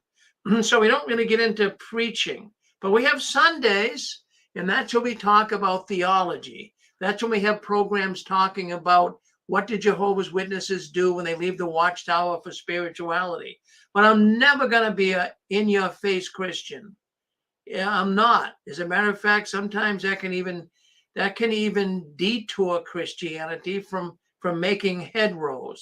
The way that I look at it here, folks, is this. I'm happy. If you're happy and things are working out for you, then so be it. But for me to push you over the cliff and you got to believe what I believe, I'll never do that with you because I know the Watchtower tried to do it with me. But if you're interested in spirituality, join us tomorrow, beginning at 1 o'clock. We have a program, Knowing God. We have 2 Christian apologists come on. And then at 2 o'clock, we have another program, Anne Marie from California. She did the program here tonight, Touched by the Tentacles. She has a program on ex-Christians, the ex-Jehovah's Witnesses, and they give their Christian testimony. Or if they're not a Christian, they give us their spiritual journey. Well, what are they now believing? Then we do JW World News at 3. Now, tomorrow we got the Christian Court coming up. Wow, because, you know, sometimes even among Christians, there's certain peculiarities, a different interpretation. Like, you know, if you go in for communion, do you take wine or do you take grape juice? There's little things like that. The Christian Court talks about things like that, non-salvation points. Why don't you check it out tomorrow? We have 2 Christian scholars, actual scholars that come into this program. That's at 4 o'clock tomorrow. Then if you have Bible questions, Jay Hess, he's a former writer for the Watchtower. He's associated with the Watchtower Writing Department. He comes on at 5 o'clock tomorrow answering any Bible question you have. So join us. Don't head for the mountains because we get into the scriptures on Sunday. Come join us. I think you'll find it very fascinating. And if you guys really like this channel, you see we don't do any, we don't do any advertising on here. I don't want to stop in the middle of it all and play a commercial for you. My whole thing here is to get you out of the Watchtower. That's my mission, is to help you get out of the Watchtower. And that is what all of us are trying to do. And all the people that call in, I got to really pat them all on the back. We're all working together, trying to get people out of this terrible, wicked organization. So if you like the video, why don't you just click it and put a like on it? Or why don't you just subscribe? I'm not going to coerce you. And it means nothing to me. There's no monetary value. But what it means here is that it's going to get more and more people to listen into it and get them out of this cult. So go ahead and subscribe to the channel. Don't, no one's going to bug you at all. I'm not going to be sending you emails all the time to listen. Subscribe and like to it, and the YouTube algorithms will kick in. So if anyone wants to speak up before we go to Apostle Babe coming up, go ahead. Here's your chance to do it. The floor is yours. What do you want to say? Boy, we had so many people coming through tonight. I'll tell you that. We had a ton of people coming through tonight. Let's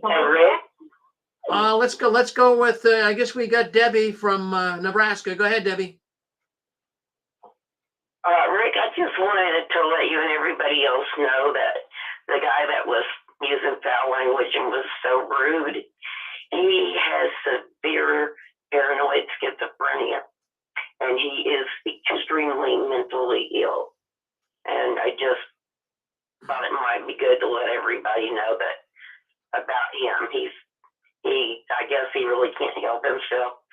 And I don't think he's taking his medicine either, because he thinks he has power over a lot of stuff that makes absolutely no sense whatsoever. But he is genuinely mentally ill. Well, thank you for giving me a heads up on that. I mean, I don't mind mentally ill people coming on the program. I really don't. But, you know, you got to stay within the parameters. Jeez, he's using terrible language. I agree. Yeah. Somebody like that probably is what I mean is schizophrenics are out of touch with reality. And I mean, I'm not saying to excuse it. I'm trying to explain it. Well, thank you, Debbie. I mean, you know what I mean? Yeah, I know what you mean. Thank you for giving me a heads up, because I know this guy was not right. He wasn't right. He wasn't. Hey, Rick. Yeah.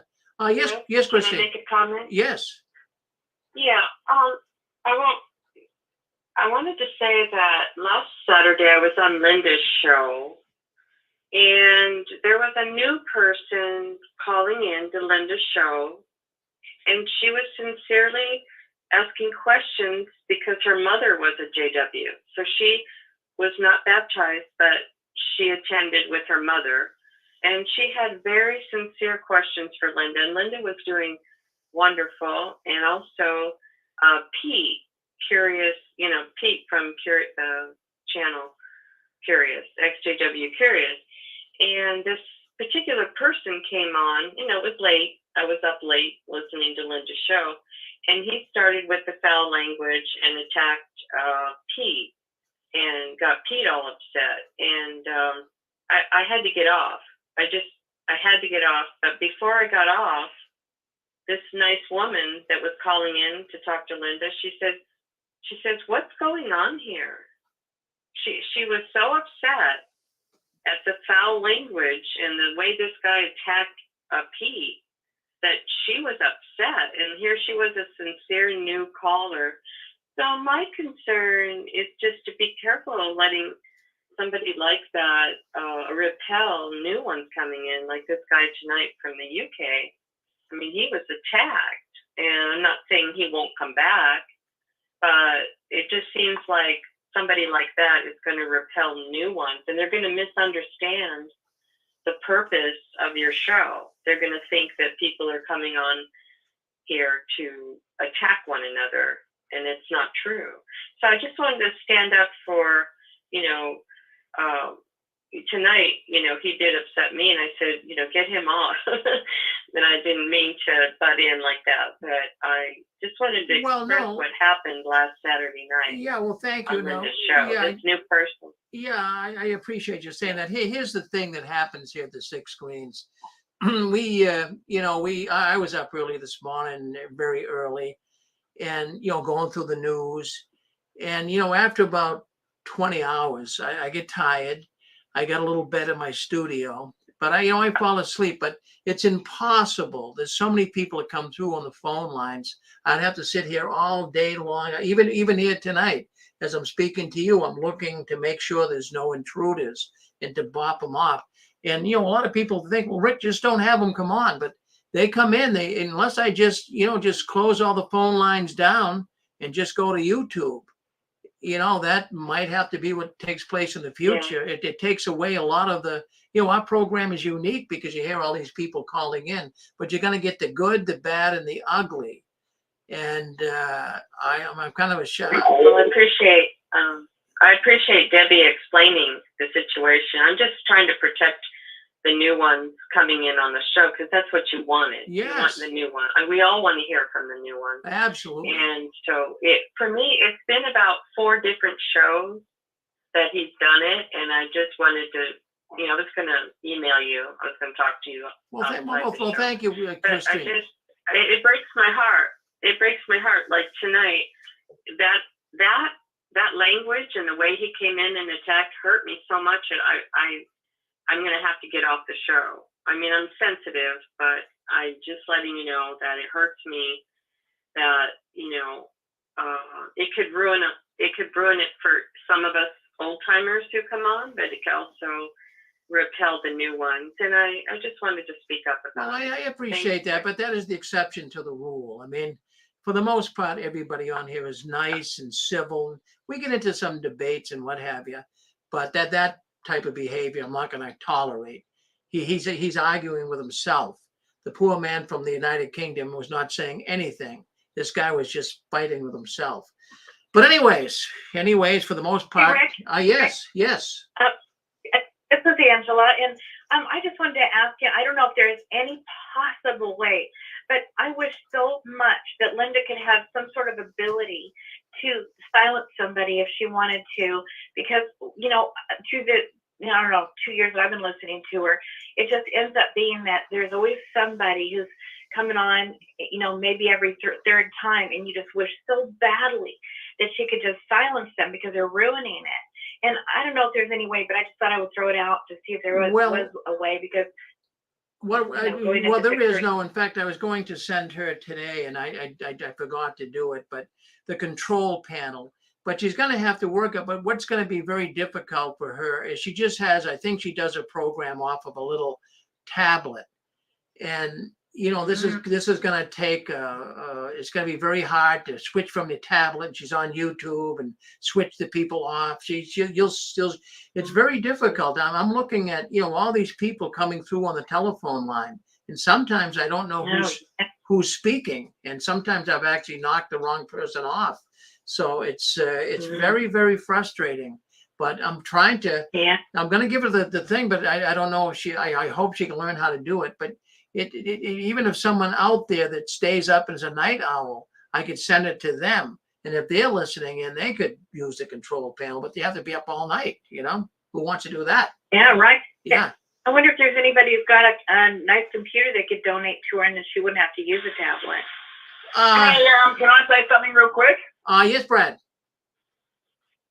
You just mentioned if somebody has to stay up all night. I don't have to do that because the time difference is completely different for me. It's the afternoon here. So by the time Linda gets on and I get home from work, it's quite early. I don't have to do that, what you're asking. I don't actually have to stay up all night. So if it was okay with Linda, I could actually do that job that you're talking about. Yeah, I would be more than glad. I'd be more than glad, Brad. If everyone wanted me to, that's all. Yeah, well, between just offering the fact that the time difference has never worked out well for me, but this time it seems to have worked out well. So, well, thank you, Brad. Thank you for suggesting that, and we'll talk to Linda about that too. And I would say fine, that would be wonderful. And I'd send you no worries at all. I could send you. It's actually a platform I have here where I can see all the numbers coming through, and then I can also see. Sometimes the names show up, but a lot of times they come through from anonymously. But you can see the ones that are speaking and the ones that are creating trouble. Sometimes it's like 10 people kind of talking at once, and you're trying to find out where that intruder is coming from. It's very difficult. Yeah. Absolutely, I understand the confusion. Well, thank you. I'm more than willing to do that. Thank you, Brad. I'm gonna. You're very welcome. We're gonna get things moving, and thank you too for I say you sent me an email this week. I'm gonna probably talk to you about that, but I also run a business on the side here through computers. I have an online business, and I was just making sure if I change the country that I'm from, I don't want it to create problems with my commerce. You know what I mean? Well, yeah. I use that ChatGPT to run my online business now completely. Yeah. So I might be in touch with. So, yeah, it works very well. Does it? Okay. No worries at all. Anytime. Okay. Thank you, Brad. We're gonna more likely get you hooked up here. Thank you, Brad. Appreciate it. Thank you, Rick. Someone else had something to Hello, say. Rick? Yes. Hi, Rick, it's Constance. I just wanted to ask you, do we change our clocks tonight? I don't know. I don't think so. I don't know. Yes. We do. Yes, we do. We do, Susan. Okay. Yes, we do. All right. Yeah, we At tonight, and you know, 30 to here. It's we spring forward in the spring, so you go an hour ahead, so we lose an hour. Wow. Okay, honey, thank you. I just wanted to be sure because tomorrow's your Sunday show, and we wanted to be on the same time. Yeah, well, I wasn't even aware of that. My goodness. Thank you, Susan. Susan, did you want to say something, Susan? You were coming on there earlier. I didn't mean to block my wife off, but that guy got me upset. Yeah. No, I like to let other people go first, but I was my comments were along the lines of Christine's, and we had discussed this ahead of time, so people don't think you're not aware of what goes on at night. But others should be aware, trying not to talk over each other and to have, manners or be considerate of other people, and not always barging in or trying to talk over other people. There's some people we're having a hard time controlling, and that's going to be taken care of. But we just want to be mindful of each other and not to take side issues and go off on a tangent and, be upset about side issues, but to try to keep it somewhere in the lines of, around the Watchtower. You don't have to, I'm not saying you can't go off topic at times, but try to bring it back.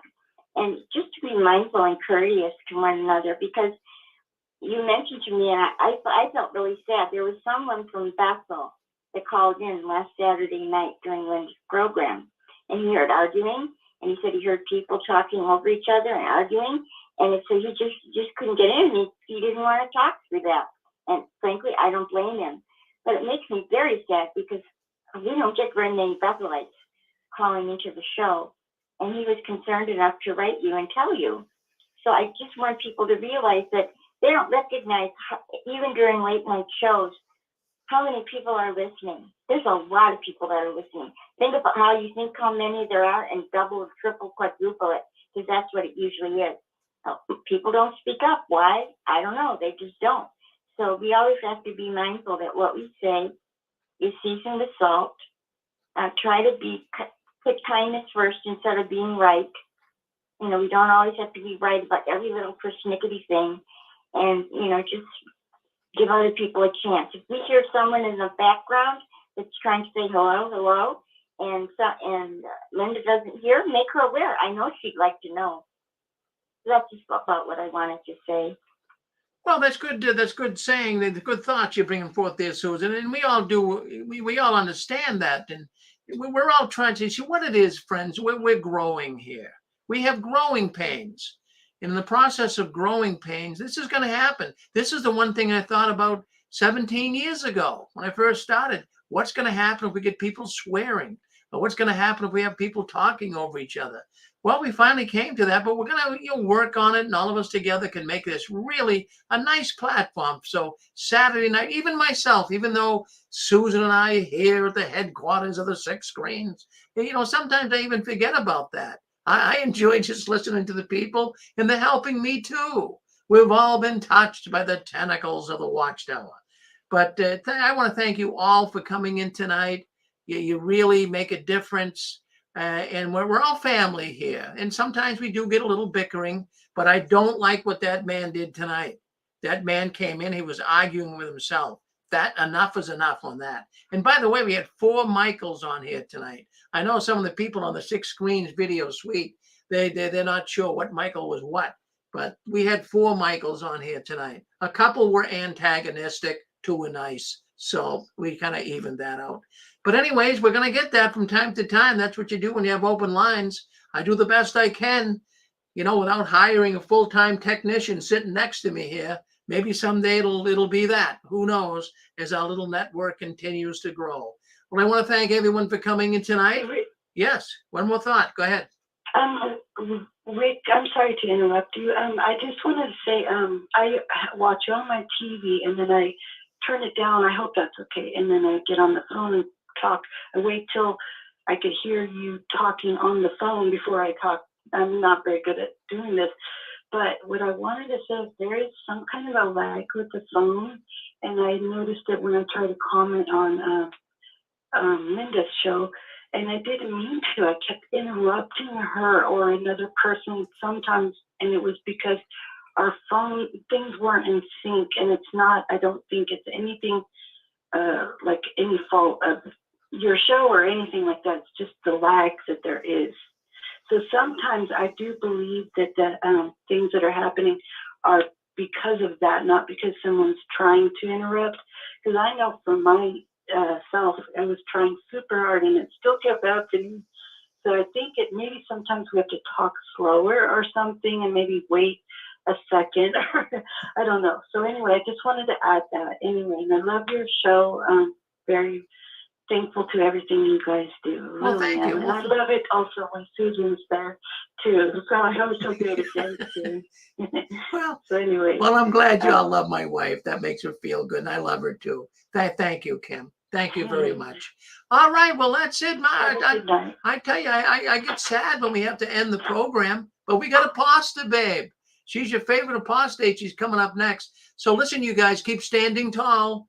Don't you ever give in, up, or out. And the last one, leaving the Watchtower, please turn off the new light. A pasta babe is next. Stay with us. Thank you.